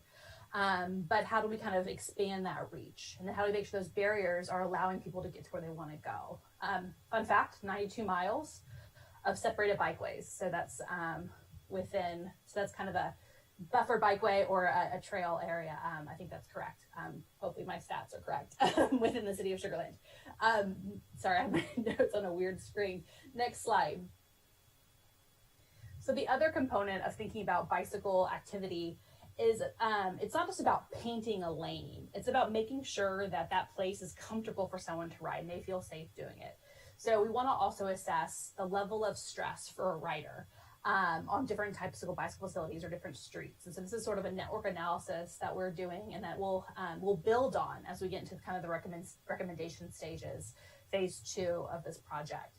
But the level of stress is basically looking at what is the experience of a cyclist along each given segment of roadway. And we look at number of lanes, there's the speed limit, existing facility, traffic volumes, and you start seeing high stress roadways are the red, and then low stress roadways are the green. And then if you look at that and you know your city really well, all the red is really busy roadways, the green are usually your neighborhood roadways. So thinking about that too in terms of how we minimize the impact of barriers, provide connectivity, and allow people to kind of move around the city freely if they want to by bicycle. Next slide. So all of that discussion of sidewalks and bicycles kind of and barriers and the impacts of barriers comes into Insight 7. Best practices in street design are evolving to consider all users. Cities with higher quality of life are rethinking how they design and operate their streets and address barriers to mobility. So really thinking about, and this is something that is included in the Ped Bike Bicycle Man, Bed Bike Master Plan. I'm so sorry. It's also something that is mentioned in y'all's Master Thoroughfare Plan, but it's the concept of complete streets. Having a street really match what it needs to be, matching the land uses around it, getting people where they need to go on the mode they want to go, and do it safely. So really thinking how we're allocating that right of way to accommodate all users. And then how do we use that right of way to minimize the impacts of barriers? The next slide shows something that, again, y'all are very familiar with. Brazos River's not going anywhere. It's going to be causing all issues for connectivity for a long time. Then you also have the Union Pacific going to continue to cause challenges, and then highways, freeways, and then even major streets and intersections. Like if you're walking, that's a barrier to you. Even a busy collector can feel like a barrier if you don't feel comfortable crossing it. So how do we think about these barriers and how they're impacting our mobility and try to minimize that? So again, we can have freedom of movement. So that's what we're thinking on for Insight 7. The next is Insight 8. Next slide, sorry. Sugar Land residents do use transit. It's critical to think about its role in the city's future. So transit is the most efficient way of moving a lot of people. And so thinking about what's currently within the city, how people are currently using it, and how that could be a tool in the future as, again, Sugar Land's in the middle of a very fast growing region. So Fort Bend County Transit operates 2 park and rides that serve the Medical Center and Greenway Plaza, and will eventually start serving downtown sometime next year. There's also citywide demand response service. That is for anybody who needs a ride, can make a phone call and have a ride. And it's a service that's used quite a bit in Sugar Land in comparison to the rest of Fort Bend County. Metro has a park and ride outside the city limits, the West Belfort Park and Ride. But we actually were able to get data of a license plate survey that was done. And actually, if you start looking at where a lot of the cars that park there are from and where they live, you see a lot of people from Sugar Land who are using West Belfort to get to downtown. And so thinking about the role of transit into the future, thinking about how it can be an efficient way of moving people out of the city, but also moving people into the city. Again, you're in the growing region and you want to continue to stay competitive and be a regional leader. And so thinking about the role of transit as we move forward. Insight, next slide. So both Ruth and Monique touched on the plan review we did. And so we looked at all the previous plans, saw where the overlaps were. And what we saw is actually goals really well aligned across all the plans. But the goals don't always manifest in the investments. So this plan, sitting under 3 departments, rethinking the structure of how we plan the city, allows us to better balance investments with the state of mobility goals that we are going to form as part of this process. And so it's a really opportune time to rethink some of this stuff and make things a little bit more efficient and more effective. It allows us also to create an implementation framework that looks at each of these modes and each of these different goals and how we want to move people, and has a holistic approach to how we implement projects. Next slide. So Insight 10. Many cities' mobility goals are evolving to integrate safety, health, environmental leadership, supporting quality of life for residents. So what does that mean? So you guys have been a leader in the region, thinking about things in a more holistic way. You kind of set the tone. You did your Ped Bike Master Plan before City of Houston did. You have really made strides in the region, have set examples. You've also done stuff on a national level, getting ranked as the, you know, best place to live on many lists. And so thinking about that importance of quality of life, I think it's integral into all Sugar Land residents is you're living here for that high quality of life. But what does that mean in mobility planning today? And so other cities that are also focusing on livability are thinking about how health, environment, safety all integrate because they all are self-reinforcing. We also noted that the 2025 comprehensive plan notes that some of the goals are not just superior mobility that Ruth mentioned at the start of the presentation, but also safety, environmental responsibility. So there's things that are actually already been part of the Sugar Land dialogue. We're just starting to mesh them together a little bit differently. The next slide. So safety is really important. We're looking at safety crash data. We want our streets to be safe. One thing that, and I think Carla may note on this too, and I don't want to steal her thunder, but MTF members, stakeholders that we've integrated with, already what we're seeing from preliminary survey results, people want to be safe. There's no need for them not to be safe. So we're thinking about how this data that we can grab can be insightful for us to think about the implications of that as we plan and provide safe mobility for people within the city of Sugar Land. Next slide. And this is sort of that what I kind of mentioned on the first slide, but that reinforcing relationship between health, environmental leadership, and the safety and the health outcomes, all of them are related. So thinking about how we can plan and provide a high quality of life that is part of this, you know, being a Sugar Lander that I think people have chosen to live here for. So the next slide, I'm gonna pass off to Carla. Good evening. My name is Carla Mon. I'm the Vice Chair of the Mobility Task Force, and I'm going to briefly touch on some things about what we've been doing as a task force and how we've been contributing to the development of the Mobility Master Plan. I won't take up too much of your time. I know we're the last on the agenda, and I'm sure you're ready to wrap up. So we are a group comprised of 23 members, and we're a very diverse group representing diverse interests. Some of us are concerned with motorist interests, public transit, bicycling, parents like myself who are concerned and invested in safe routes to school. We also have a percentage of our group members that are differently able, so whether they utilize wheelchairs or rely on some other form of adjusted mobility to get around the city, those people are represented in our group as well. We also include the walkers or runners, members of our senior communities, as well as those who are employed by the major employers in our area. Next slide. Since May, we've met a total of 5 times, and we've shared a lot of our insights with one another so that we can get a good gauge of each other's perspectives and experiences as people who move around the city. Like I said, we're diverse, so we have very different experiences, and we can learn a lot from one another. That really helps us to contribute to the mobility plan. And we've also served as a sounding board for reviewing and developing the plan, and that's been really helpful in helping to lay the foundation and developing a bold, inclusive, innovative, and strategic vision for the future that takes into account not only the current concerns of the residents and community members, but also tying that in to the vision for the future that will hopefully take Sugar Land's mobility into the future and make it a leader in the region.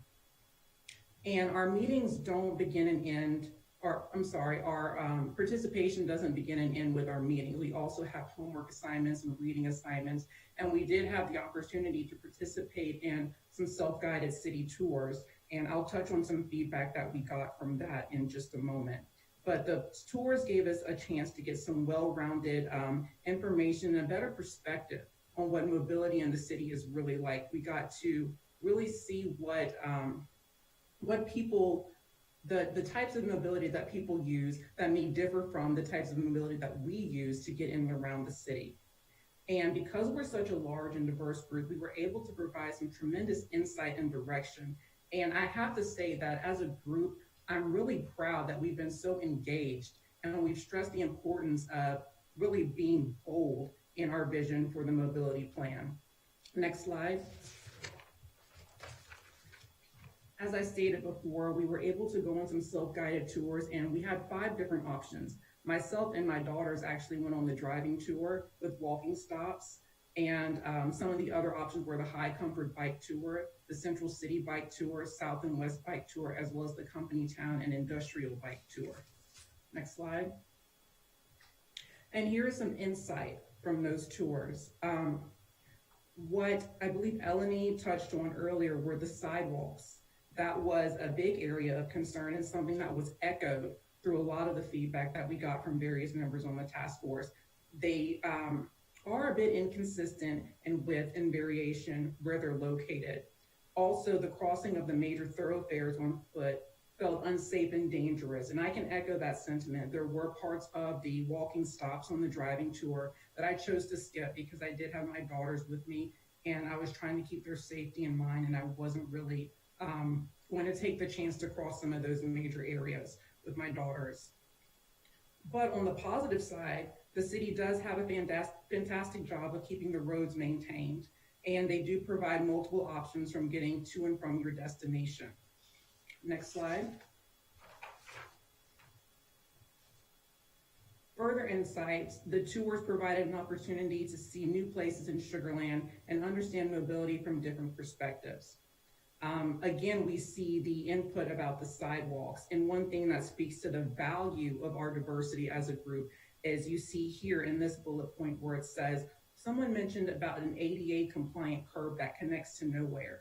And I think that's important because those of us who don't utilize alternative forms of mobility to get around the city, perhaps we might not have noticed that. And we may not have been able to include that in the plan in helping to accommodate those members of our population. Also, bikeways do not connect to one another and to logical key destinations like Town Center and River Park near 99. Another insight is that driver behaviors and mindsets can be challenging for other drivers, walkers, bikers, wheelchair users. And I think that speaks more to human psychology than mobility, but it will be interesting to see how we can incorporate that and hopefully accommodate that in the future. Next slide.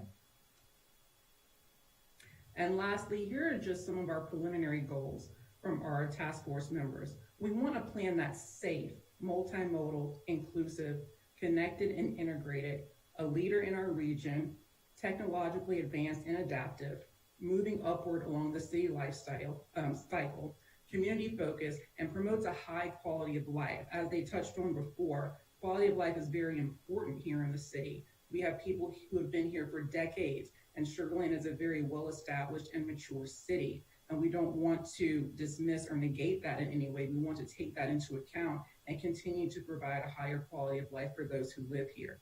And we also want a plan that has a bold vision. We want something that embraces big, bold thinking and progress for the future, because I think that's important with our younger generations, enticing them to not only continue to grow and serve here in the city, but to stay. We don't want people graduating from high school, leaving the city, and then we're losing a valuable part of our population. So something that really embraces our population for the future, our younger generations, people that can stay, live, and work here, as well as entice other people from other areas to perhaps take Sugar Land seriously as a place to live and work themselves. And with that, I'll be happy to take any questions that anybody may have. Carla, that's fantastic. I appreciate all the work that you guys have done with this, and I know that this is a very important part of our city, and it's actually something near and dear to my heart. But a couple of questions for you, and maybe even some suggestions for your task force. You mentioned connecting Town Square and the festival site. One of the things that we would love to be able to do, but are scared to do, is we live 1.5 miles away from Constellation Field, and we're huge baseball fans, yet it's kind of scary to try to cross anywhere along Highway 59 or Highway 90 from our house to get there. So that would be something to, I think, add to your connectivity, would be the ballpark.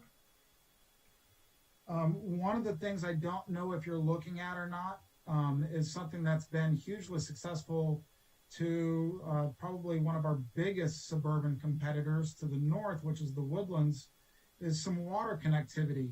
We live right off of Oyster Creek, one of our favorite places to go is right along Oyster Creek, but on the other side of the freeway. It'd be really cool if that was something that was able to be implemented with some type of water usage along our managed waterways. And then the last thing, as some of the people that have been on this committee for a little while are going to groan, one of the things that's been near and dear to my heart happened about 10 years ago when the city passed its original hike and bike plan, which in all of its presentations around the city incorporated a connected hike and bike plan around the city. It used a lot of the levees and connectors that are there to connect hike and bikes off of city streets, which is one of the main success factors for hike and bike in Europe, is to get them off of the city streets so that pedestrians and bikers are not competing for the same roadway as the cars. And since we have that area so readily available, fighting through, I know some of the homeowners associations, including my own, which fight to have that put in place. I think that's an instrumental piece for you to have success. I appreciate that feedback. I've written all of that down, and I'll definitely pass that on to my fellow task force members. Thank you very much. And then just a couple of questions to our consultant that's on this. One of the things that's always been a challenge, my wife and I also live not that far from town center, and we've done that hike to, it's about 1.5 miles again to town center. Except when you do that in the summertime, you wind up at your restaurant covered in sweat. Are you differentiating in these plans between people that would use these for exercise as well as the people that would use them to get to places of work? Are those separate and individual elements as you go forward? Do you want to go, Jeff? I think that's a great question. It's one we get all the time working in Houston. I think as we think about these plans, every incremental improvement you make, it's not like those two groups you described are fundamentally different.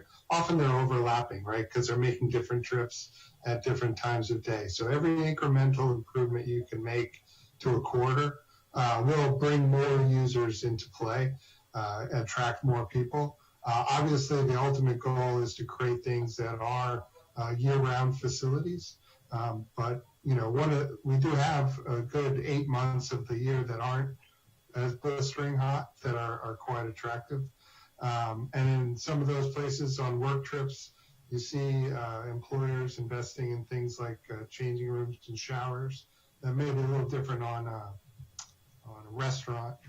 I personally think, you know, as Houstonians, we need to embrace the fact that it's a warm place that we live in, and have to understand that occasionally we'll get sweaty, but I know not everyone feels that way. So it's a great point. It's something that has come up already in our survey of how people make trip choices, weather being a key one, heat, and obviously occasionally it rains in the greater Houston area, as you know. So we want to think about all those things, give people the choice and that freedom to make decisions. Right now, a lot of times we don't feel like they have even that choice to make a safe decisions. It's a good question. No, thank you, Jeff. I appreciate that. And then one last question. You had some statistics on the people that are using transit here in Sugar Land. Another issue that's near and dear. One of the hardest parts about that, as you look through that, is while we have those transit options available, do you have any statistics that talk about the percentage of use for those transits? Because just an outsider without any facts would say that it's a very minimal percentage of the commuters that live in Sugar Land. So for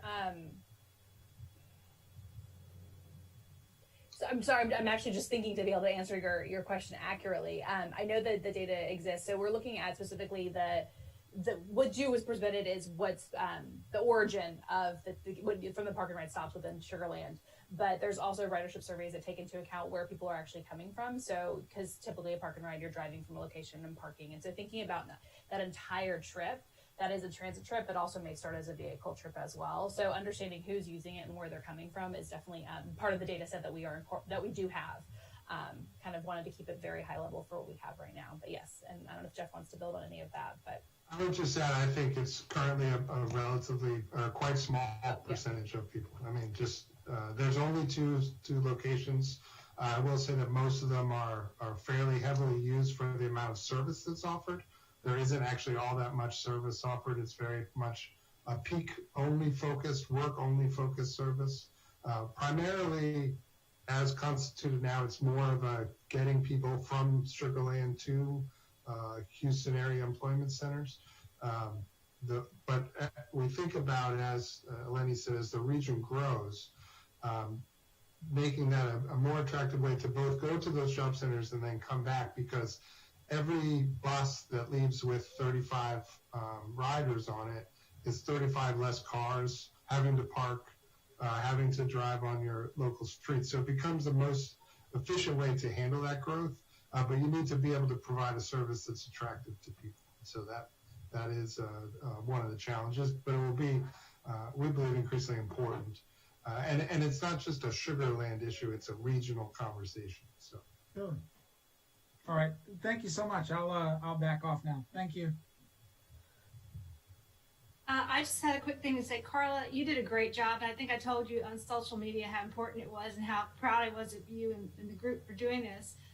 One of the big things the APA focused on this year at the conference was inclusive mobility. So this was something our city really needed to look at, and I think you've done a great job at being bold on bringing some things to light, because like you said, we don't realize those things if we don't have a need for them. So kudos for you for doing that.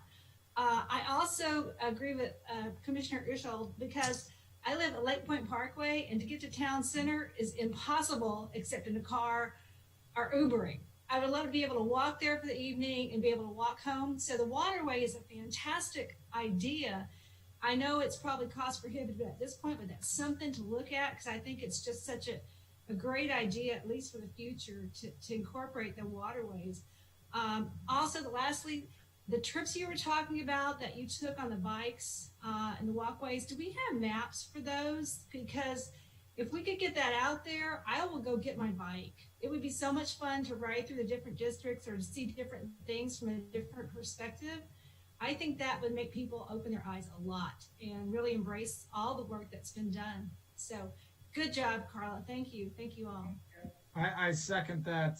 We'd love to see those maps. I think that everyone should kind of endeavor to do those trips. That looks fantastic.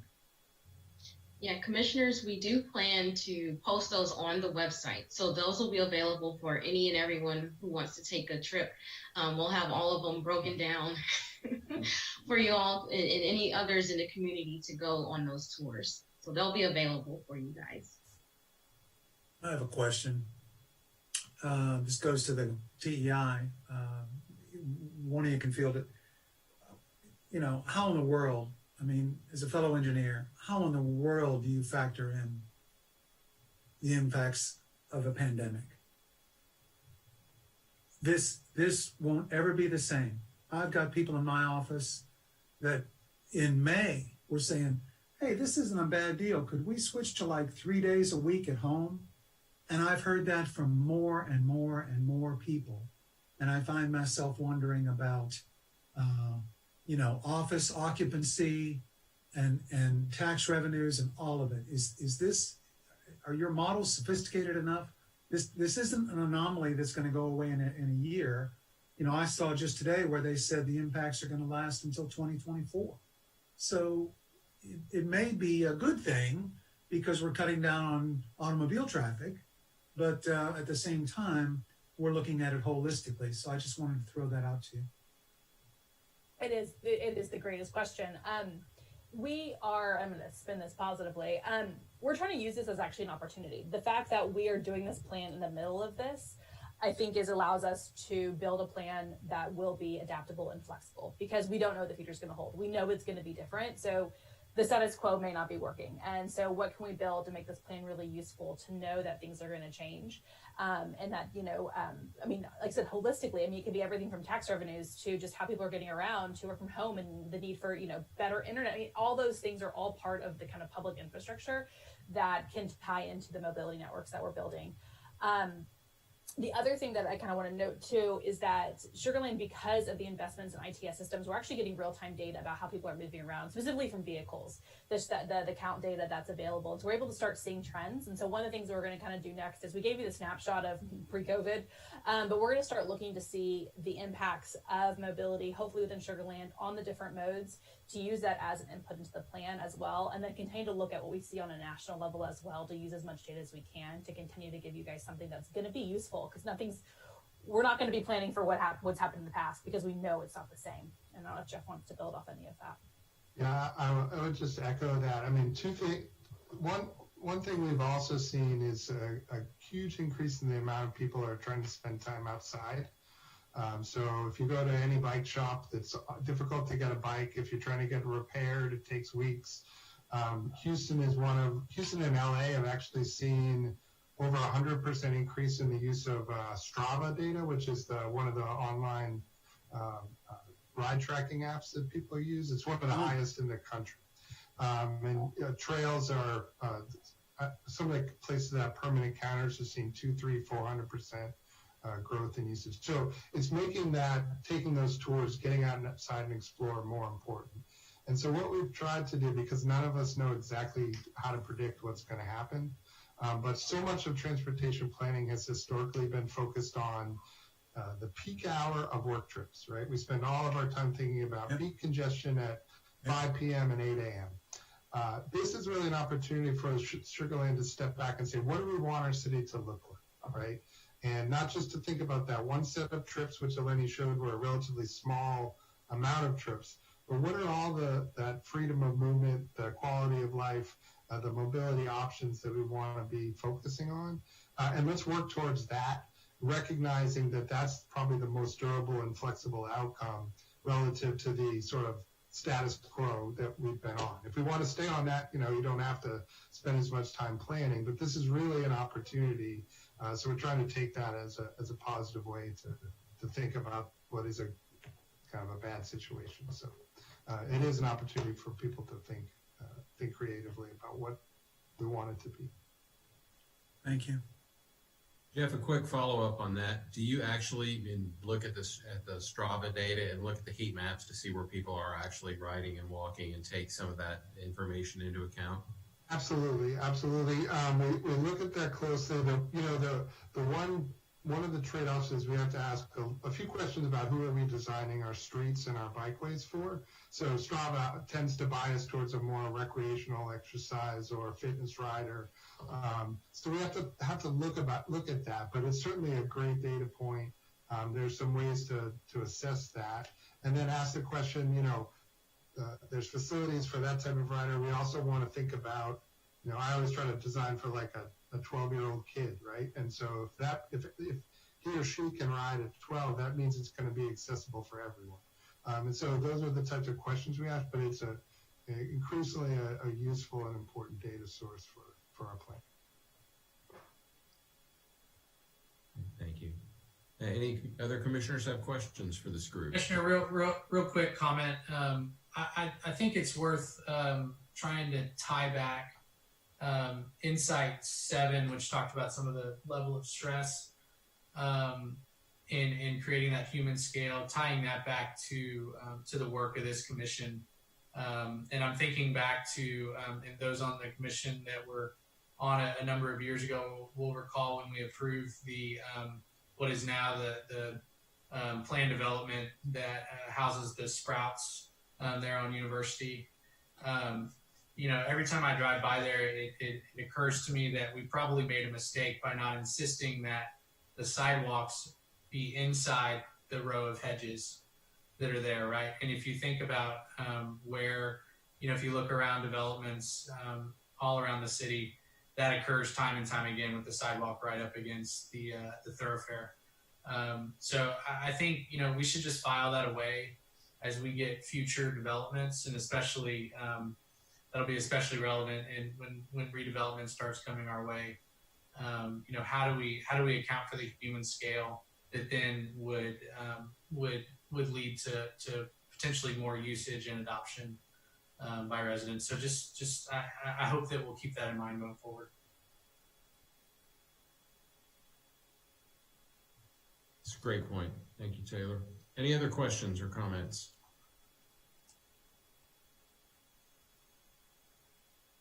I just wanted to say one thing, that the Mobility Task Force, Carla, and her leadership has been one of the best parts of this plan. They're really great, and you guys are lucky to have such engaged, excited, and informed citizens. So it's been a pleasure to work with them and the team.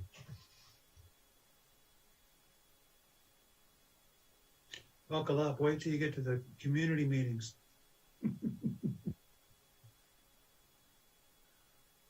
Always interesting. Doesn't sound like there are any more questions. So Ruth, Monique, Eleni, and Carla, thank you very much for being with us tonight. Excellent presentations. Really, really well covered. And Carla, particularly, thank you, and to all the members of your task force. Good luck to you in the future, and we look forward to hearing more reports. Thank you. Monique, did you want to finish the rest of the slides, or there we go? Okay. Let's actually skip ahead to the last couple of slides, because we do want to make sure that you guys are aware of the next slide, please. Next slide. Next slide. All right, so we do want to make sure you guys are aware of the survey that has been launched in the website. We launched both of those on October 28th, and to date we've already received 594 responses. So this is as of yesterday. So I imagine there are quite a bit more even through today. So we've already surpassed our minimum target for this in that time period. And so some of the preliminary survey feedback we've been hearing, it's very in line with a lot of the information that Carla presented earlier. The most critical outcome of the plan is improving safety for all users, encouraging healthy and active lifestyles. And then some of the top short-term investment priorities that we're hearing are a better network of safe, comfortable bikeways and trails, and then also traffic signal timing and coordination, and then street maintenance. And so these are, again, preliminary results that we wanted to share with you guys of the survey. Next slide. Monique, I'm going to interrupt you. It's now 721. Whoa, okay. I just thought that felt really good. I had to share that with the group. Yes, I'm glad you shared that. So that's since yesterday that has increased to 721. So there's been a lot of engagement. A lot of the HOAs have been reaching out. A lot of the task force really is a big, we owe a huge thank you to them, because they have been sharing that with their outlets and spreading the word. And so the results, it's all paying off. So we have the Mobility Master Plan website. So that's sugarlandtx.gov/mobility master plan. And when you click on that, you'll be able to access the survey. It's on the front, the landing page of the website. So please go fill it out, tell your friends, tell your neighbors, spread the word. The survey will be open through December 9th of this year. Also, as I mentioned earlier, we will have those self-guided tours that the Mobility Task Force went on available for you on the website as well. And we'll just continue that online engagement through the website, email blast, social media, and anything that you guys see that's shared on Facebook, Twitter, please share it. Please spread the word, and make sure that we can get as many people as possible to take that survey and engage in the plan. And so that is all we have.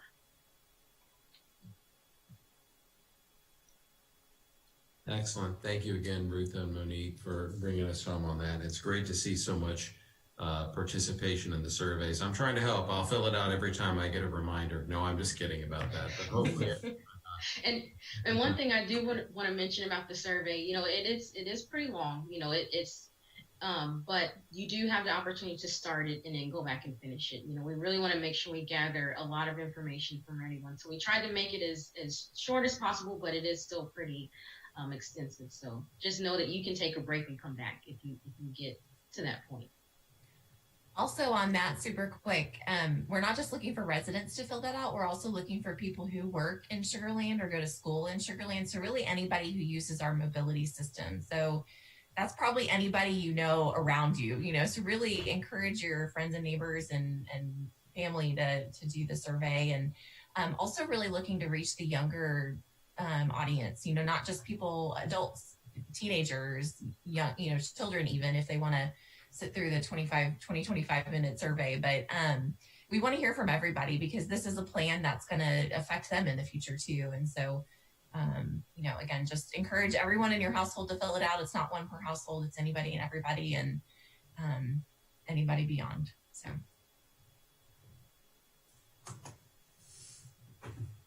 All right, thank you very much, Ruth.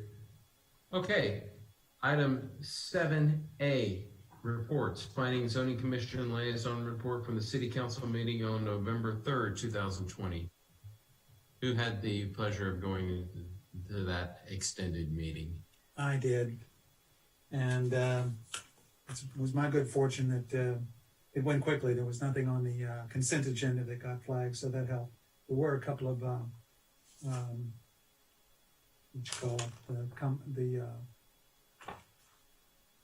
they lifted someone up in the front of the meeting. What am I trying to say here? I'll get it.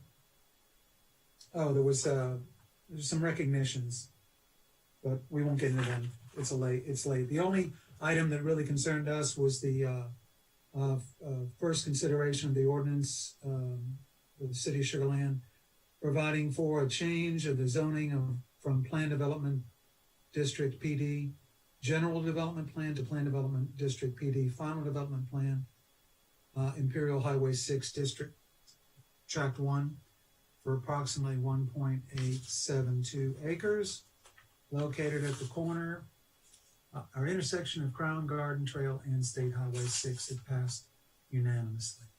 So that was it.